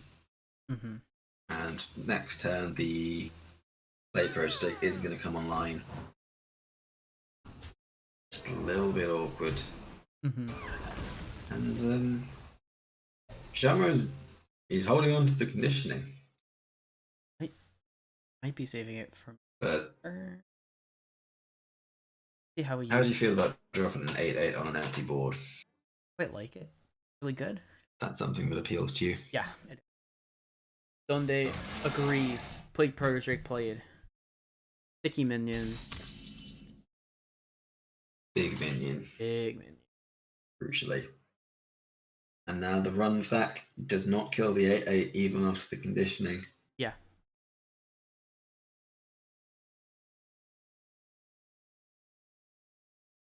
Little bit awkward here. Mhm. Shamo maybe got a little bit too greedy with the conditioning there. Maybe, yeah. Just kind of assumed that the priest, would just continue to not play any minions. Mm-hmm. And we could see a double Raised Dead, double Sethic, Holy Smite here. Mm-hmm. Renew the Protodrake, send 8 to the face. Yeah. Plenty of options available for Donde here. It's just a matter of how many Sethics get played, I think. Opportunity for up to 3. Only 2 minions dead in the res pool, so Raised Dead is guaranteed to get 1 Sethic and Scorpid. Yeah. Just opts to play the 1 here. Gonna renew the Scorpid. Renew the Protodrake, sorry. Area, not a bad pickup when you've seen this many buffs go into Shamo's hand. Yeah. Nova, after, again, you've seen this many buffs, it's pretty much guaranteed to be ineffective. Mm-hmm. Another Raised Dead. Bring it. Yeah, more Raised Deads. There's a Power Word and Fortitude. This is Power a Word massive Fortitude. minion. And gets a free Soul Mirror as well. This is... That's crazy. I think this may be insurmountable. Yeah. I don't see don't like the comeback from this. I don't like this look. I don't like this this position for the warrior at all. The priest is nowhere near dead, so like a general plan of trying to get the priest down as much as you can and then Alexing them at 8 health isn't possible this particular game anymore. Not only is the priest nowhere near dead, yeah, they also have a 13 attack left. exactly. So any attempt to kill them is almost impossible. Yeah, They've generated a lot of resources from the Safek. We can see there's a pretty absurd amount of resources available to them. Yeah. Gonna have to maybe go with like Rokara, Tent Trasher, but that does clear up the minion. But now you're gonna face down a 7 cost minion after. Obviously not quite as bad as a 13/12. This just barely clears. It gets 12 attack into it. Your Rokara unfortunately gets no extra value other than the clear, and your opponent gets a Baron Stabler. Baron stable hand, which Never had to read that card name before. yeah, I have seen it Not many. one of the best inclusions in the core set. No, not at all. It Yeah, but I moused over the it. problem with the Shaman's line is, yes, it cleared the 8 drop. It did leave the 7 drop. Oh, but look at this 10/10. And There's a 10/10 Zyrella it on lets board. Donde. It just lets the priest continue to drop chunky threat after chunky threat. Yeah. They've managed to generate enough to consistently stack pressure on, and the warrior just isn't working well at coming from behind. 10 Trasher from his off is gonna stave off lethal for the time being, but Yeah, Ducharmo there is opts to- no winning line. Ducharmo says, "I'm out," and you know what that means, Fish? The priest has won. So Priest we're not mirror see a is priest mirror. avoided. As the picture I have up for you on screen has you saluting. I salute as well. Beautiful. Yeah. Or sorry, not Nice. Desharmo's warrior gets a check mark. Sorry, that's Donde's priest gets a check mark. It's not LHS, remember. Deck that wins is through. Donde's priest is through, but Desharmo's priest still remains. So we could see any number of things come out. Yeah, with Donde's warrior Mhm. still there. I think we're There is likely to see the I priest. think there's a pretty sizable chance that Desharmo will run their priest out next. Yeah, both players deciding, as this is conquest format, the winning deck, like you said, is considered to be getting through, so they will no longer be able to be played. So it's first to get all their decks a win with every deck, whereas LHS was you win, ye stay. Warrior versus Shaman. Donde going with the Shaman. This looks like a more elemental oriented build, As the which, March while Blood. it is a bit worse against, say, the Demon Hunter and Priest, Mhm. it is a bit better against Warrior. And we do see Arid Stormer, probably one of the best cards in the deck. And Desharmo has a hand which just really wants to be going for second. If he could coin Parade Leader into either of these 2-drop rush minions, he would be very happy. And he just got the Gnarg 1 turn too late. Yeah, now he's deciding what to so do, and he's awkward. gonna consider the Gnarg, but I think the Gnarg popping on the turn when you want to play Sword Eater is just not great. Like, I would like to see the bumper card go out first, to be perfectly honest with you. I wouldn't have minded that either, but Charbel opts for the. Yeah, I think there's wanna- merit to both. Yeah. Both minions going first. The bumper card is better if you are expecting a coin Serpent Strike Portal, but if you are expecting a 2-drop, then this sequencing is slightly better. It's just a matter of what you think is likely to come up. And Donde does have Arid Stormer into Arid Stormer. He's got Arid Stormer into Coin Inara, into Doomhammer. Plenty of options available here. Yeah. But it's going to look to clear up the Parade Leader. It's just a little bit too threatening. But what we can see here from Desharmo is we did 10 Trasher now. Or we could see the Sword Eater. It will waste 1 weapon swing, but then we can see the Crab Rider into, I think the 10 Trasher would then cost 1. There are going to be plenty of tribes on the board. Yeah, there would have been a lot.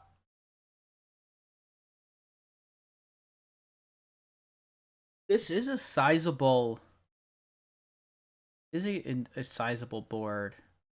Torrent is in hand if they really. It is.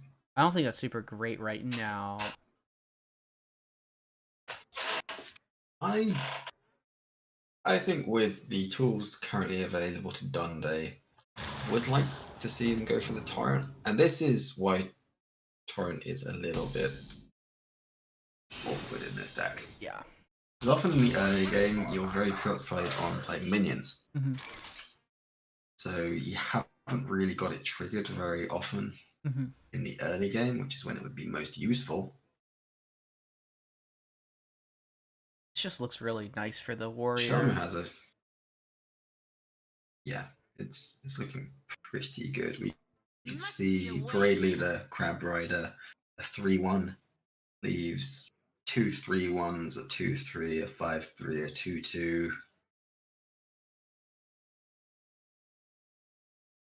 Plenty of options, and it's just a matter of how Desharmo chooses to sequence this. We see from Donde that one thing he is lacking currently is Dunk Tank.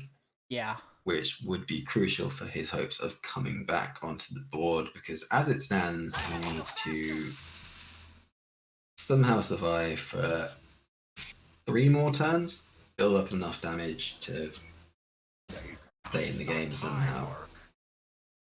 Right now it's getting a bit rough. Mm-hmm. Dishamo is saying, I do not respect the Dunk Tank, Yeah. because obviously he knows that there has been no option to corrupt it just yet.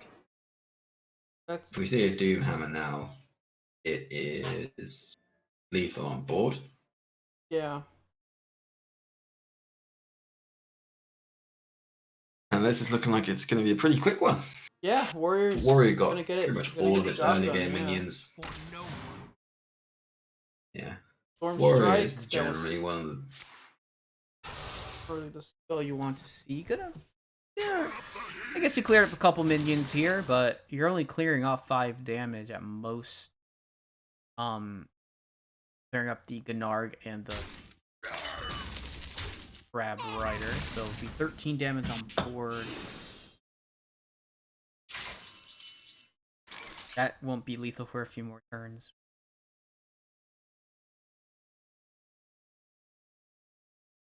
Yeah, Desharmo doesn't really have to necessarily rush himself here. He doesn't see a Doomhammer.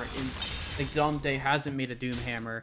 He can just go Sword Eater here, which will waste all the charges. But I don't think Desharmo really care cares at about this point. wasting a weapon. Yeah, he just wants to taunt. Absolutely He not. wants the big body in the way.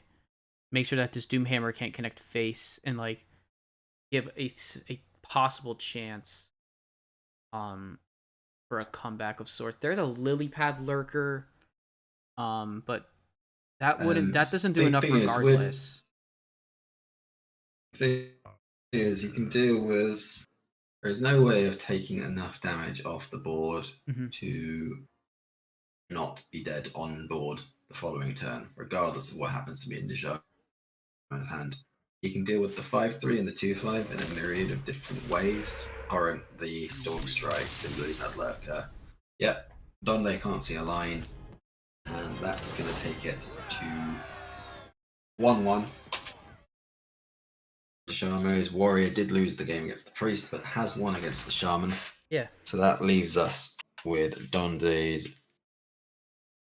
Shaman Shaman and Warrior Yeah. versus Desharmo's Demon Hunter and Priest. Yeah. So I would expect to see the Priest come out next to for Desharmo for sure. And I agree with that. if he's rocking oozes in that Priest, he'll be feeling pretty confident. But no, we actually see the Demon Hunter come out instead, and it's going to be up against Donde's Warrior. Now this matchup, going purely off the stats, is one of the most 50-50 right now.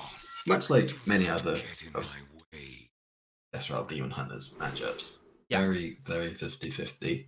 Donde is going to be looking for some kind of early tempo, getting the Gnarg early, getting the weapons early. Athletic Studies can help you curve out a little bit. Desharmo opting to hold on to the Devouring Ectoplasm, a card which I'm massively unsure of in the stack. It seems fine, but not overwhelmingly good. But these cards are what Shaman really wants to be looking for. Hits the Tuskpicks on 1. If he hits up the Razor Ball on 2, in a very promising position. But Donde's End is nothing to be sniffed at either. Kargath or Vile Fiend. Coin Kargath on 3. On 2 is pretty promising. Could even coin Playmaker into Kargath. Might be what he's looking to do. Gets the wrong Death Rattle minion. And with the Illidari Inquisitor in hand, Desharmo may have been looking originally to hit the skull, but with the skull there, it's very awkwardly placed, and Desharmo's not going to be outcasting that for a long time. Yeah. We might see Donde go for the Coin Playmaker here. Because if you can get that Kargos Pranam online, let alone 2, the extra armor you generate can be enough to stabilize and allow you to just push that extra little bit with something like Troublemaker over the top or Alex over the top. Donna's going to be thinking about it here. He does want to be the aggressor in this matchup. If you give Death Rattle Demon Hunter the time, they will, with their kind of 3 turns of Inquisitor, they will kill you. Mm-hmm. And Donde looks like he's going for the Lion, Playmaker into Kargath. Yeah, I like And this. it is going to pay off here. I like this a lot. Kargath, let's go. Yeah, let's go. Very heads up play from Donde. And he's going to see what's in the box. It's just a matter of sequencing here. Either way, there was gonna be a one of the Kargaths was gonna get put in death. But now it didn't pull the Renowned Performer, so the Playmaker didn't have to. It could go face. But now we're gonna see the Renowned Performer and probably remove the Playmaker itself. With Blackthorn in hand and Tusk Piercer as well. This is gonna get better for Desharmo. But Donde, and like you said, Donde just needs to keep applying the pressure. He has Sword Eater in hand to get a weapon out with a nice big body. Opting to go with the stage dive here and place of it, gonna get with a Warmaw Challenger, make a 1/9 on the board. Runthak picked up in hand off of the buffed Runthak off the stage dive. Yeah, the Runthak pickup is massive because now we can go Runthak into Crash or into conditioning Sword Eater. Donde is going to keep the buffs going into his hand. He's actually got a few options on this turn. As long as Donde attacks in good order, I'm not sure there is a bad possible order here that would put the Death's Head Cultist in the way of the 1/7. Like, it's gonna be pretty nice to have a buffed Runthak. It's gonna only take 3 damage because it'll probably end up tacking into the Razor Boar. Yeah, I like getting this buffed Runthak. Get it on the board. Start buff on this hand, and Jara's gonna have to tank this to remove it because that Runthak is scary. Ooh, Philosophy. That's a nice Philosophy on an Inquisitor it's pretty gross. Yeah. One thing to note is Desharmo is going to have to use his last Tusk Piercer charge, so this Inquisitor is going to come down 1 turn later. Yes. Usually in any kind of matchup with Death Rattle Demon Hunter, you want to just hold on to your Tusk Piercer unless absolutely necessary. Yeah, and don't they forcing it with how strong the Runthak is? It's definitely forced Desharmo to use the swing of his weapon.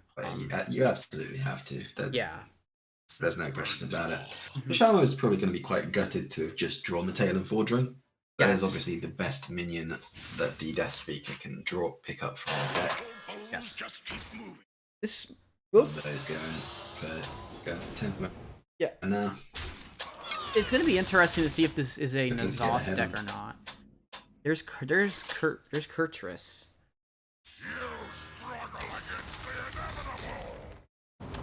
So let's see what gets picked up. Ilar, it is the N'Zoth variant of the deck. That gives that away. I think that's the much more common version to be running into at the moment. Yeah. I'm not 100% convinced by Ilar, but it is a card that people are running. There is some damage to be gained here with Yeah, the ETC, the Playmaker, and the double. I think that's what Donde is looking. You aren't even Yeah. Looking to really push here, I think. It will allow him to clear up a lot of stuff on the board. So this will make a 3-1 and a 5-1. 5-1 clears the 2-4. 3-1 clears the 7-3. Then you play the other one. 5-1 alongside the Warmall Challenger will clear the Death Speaker. While the 3-1 is going to clear the Alar. And then you get to send an extra 5 to the face. It's done a decent amount of damage in the meantime, and Dundee is absolutely ahead on board. Oh, that Fell Screamer would have been nice, like, a couple of turns ago. This is where the real clunky turns for Death Oh, Rattle yeah. will come into handy, and not having that Tusk Piercer equipped means that I think this one's pretty much done. Yeah, I mean, the 7-6 will get cleared here, at least. It's just looking very clunky. Yeah. The 7-6 should... I would still play that Inquisitor on the left just to free the skull, potentially. Just to at least free the skull to go to the left. Hunt goes on. I think it's... Because you could... Especially clearing the 7-6 with that line. The issue is you have to clear the 7-6, but you also have to clear ETC, because Yeah, he's pushing damage now. otherwise ETC pretty much kills. There's only one Rush Minion on the board, though. That's the thing.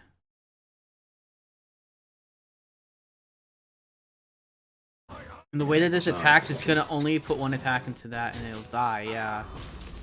So Desharmo doesn't. I guess he doesn't see a line out, and he Yeah, there was 2 damage off board, two damage off lethal on the board there. We saw that the Sword Eater was in the hand, which would have been lethal anyway. Yes. But Sherman was probably expecting, like, turn 8 Troublemaker, turn 9 Alex. Any of those things would have been lethal, because we didn't see any I-beams run in his list. Mhm. Usually something like Alar or Kurtrus would be cut for those in the most recent lists. So now we're going to see Shaman hitting the Demon Hunter. We've not seen anything like an Ooze, and what we see from the Shaman is the Wailing Vapor. Vapor Yep. and the Kindling Elemental. That is So we got a good elemental start here for Dundee. Yes, we do. Oh, that's an Arid Stormer. Oh, he's on the That is a coin. turn 2 Wow. Arid Storm. Yeah, you just go turn 1 Wailing Vapor, coin, Kindling, and then you just play Arid Stormer on 2. Yep. Yeah, this is an extremely good start for Dundee. However, it will kind of run out. He did draw 2 Rock Biters also, so he has to bank on this He's kind of looking to draw on this that completely Doomhammer. sticking.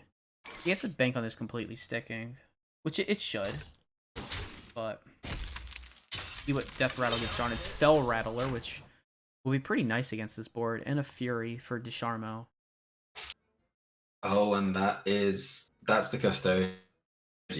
That's the hand. So that's the card that makes this hand work after this 100%. start.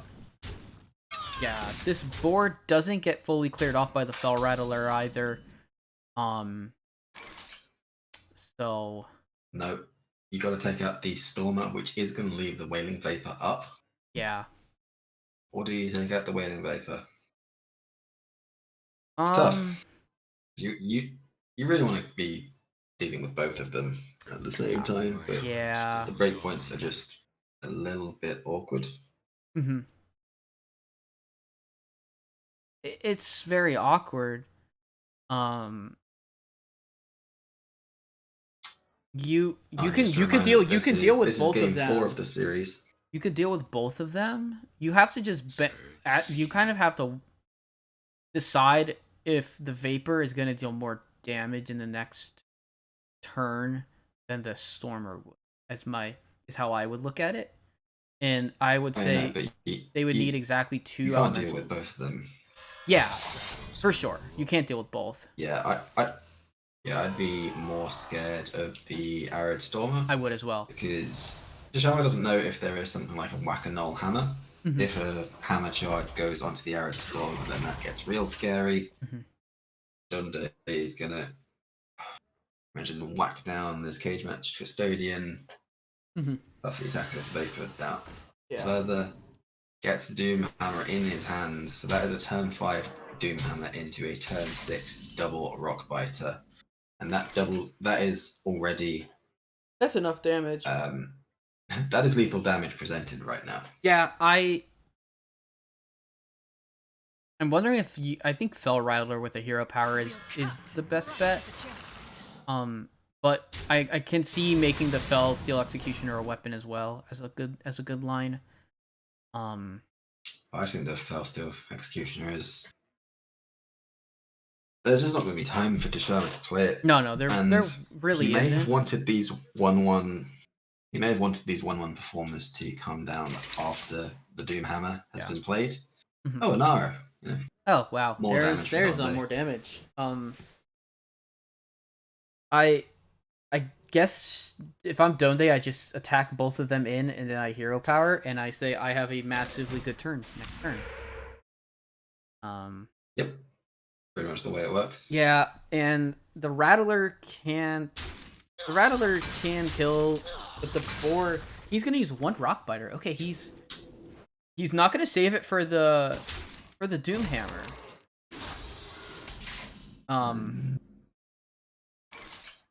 Quite interesting.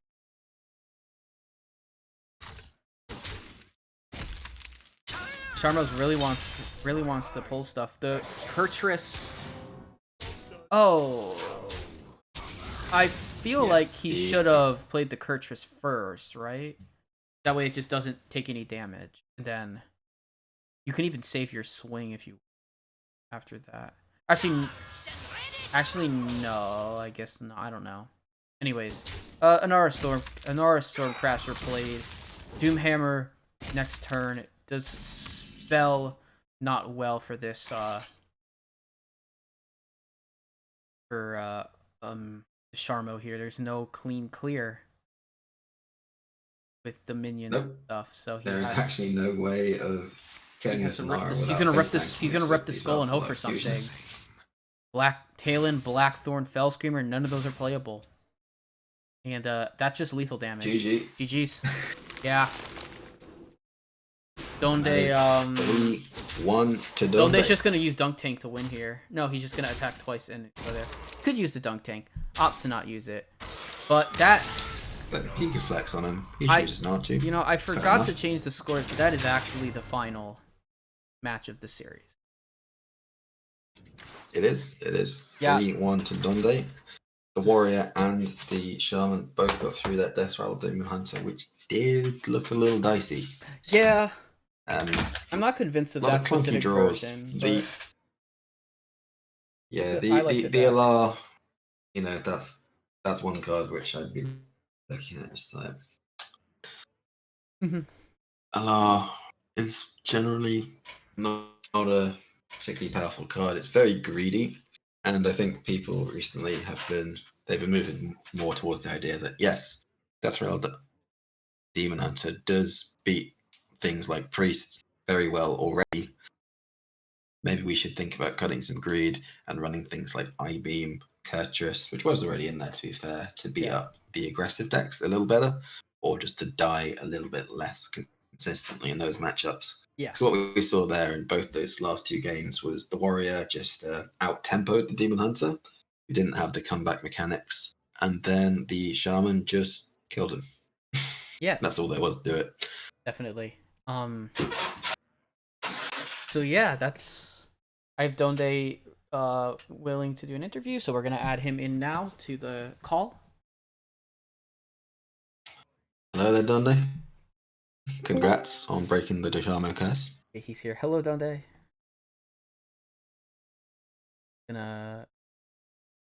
We may have some more technical issues. I don't know. Might be fumbling for the mic or whatever. Maybe something on my end. I don't really know. I see his icon lighting up, but he is talking. No, Dondo, we cannot hear you, unfortunately. I know. Yes, now we can hear you, There we sir. are. Sometimes you're gonna unplug it and plug it back in. Oh, That's yeah, always the for way. sure. Have you ever tried turning it off and on again? Yeah. Exactly. Only every day. So, Dondo, congrats on breaking your Deshamo curse. Thank you. I appreciate Very well done. You did very well in that final game to just draw vapor, kindling, arrows. Oh yeah, yeah. I mean, like that's pretty much the dream hand there for most matchups, but that one in particular, yeah, that's no skill. All luck on the draw there. No luck. What are you talking about? Well, Pure skill. I mean, sometimes lucky, I guess. Yeah, I say the series went. That was one of those series where, sometimes in Conquest you get like the matchup surprise where someone wins an unfavored matchup, and I think that one was just deck is favored, deck wins for 4 games. Yeah. I mean, I was honestly surprised by the Druid ban right out of the gate for him, because I had planned on a priest ban, and the Druid ban was in response to his priest ban. So that right away, I was thrown for a loop. I'd been looking at the stats beforehand, and I thought for you the priest ban was pretty obvious, but for him it was kind of a toss-up, with it being slightly better for him to ban Druid, because Clown Druid into Death Rattle Demon Hunter is just not fun. Yeah, it came down to when we were doing the prep for the ban decision. A lot of it was taking logical leaps on what we thought he would bring, and so the Druid ban decision was based on what I thought he would bring, based on what I thought he would ban. So it was like all sorts of levels. And I probably psyched myself way out of it, I guess. I mean, it worked out obviously in the end, but maybe a little too much thought went into that. Having played on teams with you many times before, yeah, you do psych yourself up a lot. Yeah. Thanks, bud. Anytime. Yeah, I've had it. I've done it firsthand myself. I've had it where my opponent did that, and it was unfortunate. Dude, I am the king of massively overthinking things. Yeah. Don't target Murloc Priest. Yeah, sometimes it's just do the simple thing. Yeah. Bring the good decks and make the obvious ban and just go from there. Yeah. Like the Druid ban for you was kind of semi-obvious. Like it was by far your second best ban, all things considered. But the priest on his side did look fine for you for like the shaman. I'm assuming you were running Clown Druid. Well, that's not something I'm going to divulge in game 1 of this week. Oh, sure, yeah. That is fair. But statistically speaking, I would assume so as the caster. You can neither agree nor disagree.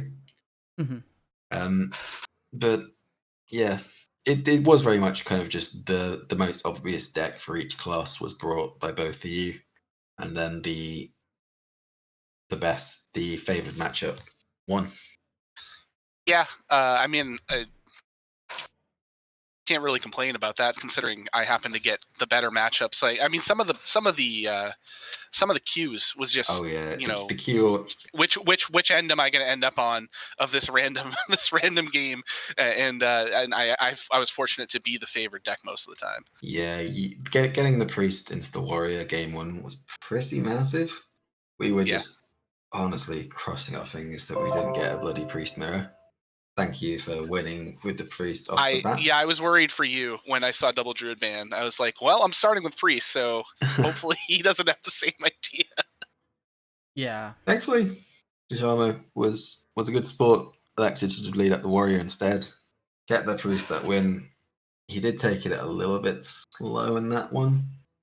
But there was a point where both your hands in that game 1 looked like the absolute nuts. You had the Sethek Scorpid double palm reading generation for days. Yeah, he was not going to be able to track that hand after turn 5. Like, it was just going to be all sorts of random. But then on the other end, it was just like, all right, run back double conditioning. Let's see how this goes. Yeah, it was actually kind of interesting because we got to maybe the fourth turn there, and he hadn't played anything. I think he No. had just hero powered a few times, and I'm like, am I against Control Warrior at this point? Like, this could be a Control Warrior because I have literally seen nothing. He mulliganed his entire hand, so I had no idea what was going on Oh my up to that gosh. point. So when I was palm reading, I'm like, what do I take when I do play the Scorpion? I'm like, do I take a death here? Like, there was just like, do I need more value with the Raise Dead? Like, it was just a weird situation. I mean, I know that's why you kind of want to wait to use the random generation a lot of the time to see what you need, but it was just so juicy at that point with the discounts that I'd rather take a chance. Yeah, then you just managed to out tempo somehow. Big Plague Proto Drake there. Yeah. Yeah, the Proto Drake. Like when we saw that Draconic Studies, it was kind of like, oh, this is not what you want. Then if you started thinking, oh, maybe it is Control Warrior, then it starts looking a little bit better. Then you see it's Rush Warrior again, you're like, oh, maybe it is bad. But in the end, it did pay off for you. I think, like, in that situation, I'm thinking, well, Malagos is pretty much never going to get me more than maybe like 1 or 2 cards because I'm probably going to have a hand most of the game. And then, Deathwing was like, boy, I really don't want to go further into Fatigue if I don't have to. So Proto Drake just seemed like the safe choice. Big sticky minion. You did have Apotheosis in hand, so it was probably going to get you some kind of value. And that's the way it panned out in the end. And once I generated the second Apotheosis, I was like, okay, I can be a bit more liberal with this one to utilize the Sethic value. Because, like, it's always good to have one in hand just in case. Yeah. And then you just generated more. That power word Fortitude was pretty that gross. was on point.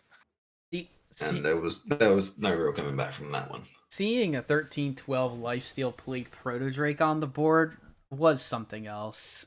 I was like, I feel bad for Desharbo. This is bad. But hey, well, that no matter what you do, like you unless you can silence it, which that is not something that Warrior will do there. No, you're gonna have to deal with whatever comes out of it, which is odds are it's gonna be something at least semi decent too. And we learned the name of a new card there. Yeah, I did not know what the name of that 7-mana 5/5 was. And the Baron Stablehand. Yeah. That guy. I would say that was actually like one of the low rolls for that too, but it was really still big enough to be a pain. Yeah, 5/5 still pretty good. Low roll on stats, high roll on flavor. Because I moused over it on the HS replay, and then it said it's never Huffer. I was like, oh, that's a good one. Because what he does is he summons a beast. Right. Oh man, there's so many good flavor texts which just wasted. Yeah. I don't think anything will ever top in terms of flavor text for awful cards. Edwin Van Leaf. Yes. Yeah. Always classic. Whatever that card was called. Biteweed? All right. That was the 1/1, I believe, right? Yeah, it's Biteweed. Yeah. Oh, Biteweed. A card. 2-mana 1/1 that did absolutely nothing. It's seen like some meme play, some like super fringe play in Wild Miracle, like just to make crazy big minions. It's not that great, but hey, it has seen some play in the last 2 months. Well, good for whoever's making that card. Yeah, yeah. Yeah. Good for Corbett. Just like I'm proud of you, Donde. Good for Mr. Corbett. So Donde, walk us through when the other 4 matches are happening for the Zilfs versus Dad Legend. Sunday.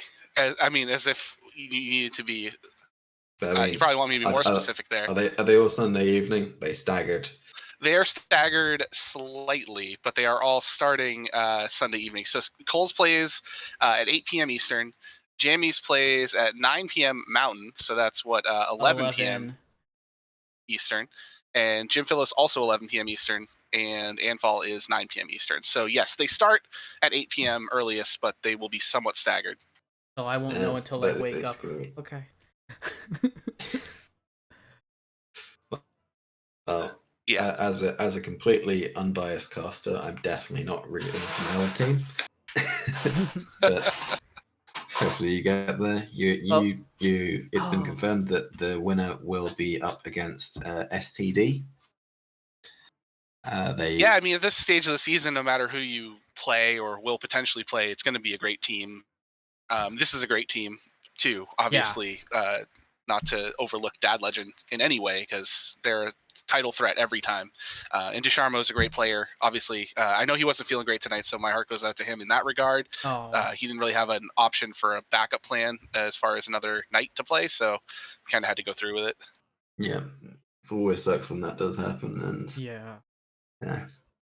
we'll see if his team's able to pick him back up, or if the Zilfs are able to get there. But personally find out. speaking, I'm gonna have to go because I gotta go to bed. Sounds good. But Yeah, I'll Thank you for coming on the show, Donna. thank you. Yeah, Thanks guys. for casting with me, Fish. No problem. Thanks for having me. Shout out, congrats to both of our winners this evening, Anfal and Donde, both of the Hot Sylphs. And congratulations to our losing players for 9 Eyebrows and Ducharmo. Recap of where that leaves things. Mhm. The Hero playoffs, it is a matter of between Leet versus Yep. Ask HS, with the last few matches to be played deciding everything there.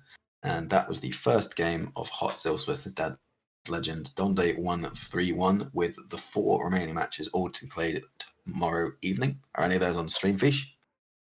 No clue. I have not We should checked. find out I about have not that checked if and Saku. post. I assume at least one, but At least one. I'm not in Possibly charge. more. I'm unfortunately not in charge of Sunday, nor do I have access to the group. So I'm sure Saku will have a post about it tomorrow. We shall find out, and it will be posted. Make sure to keep an eye out for that. Yeah. But for the meantime, Fish, thanks for having me on. Thank you. Enjoy the rest of your evening, Yes. and good night, everybody. Good night, everybody.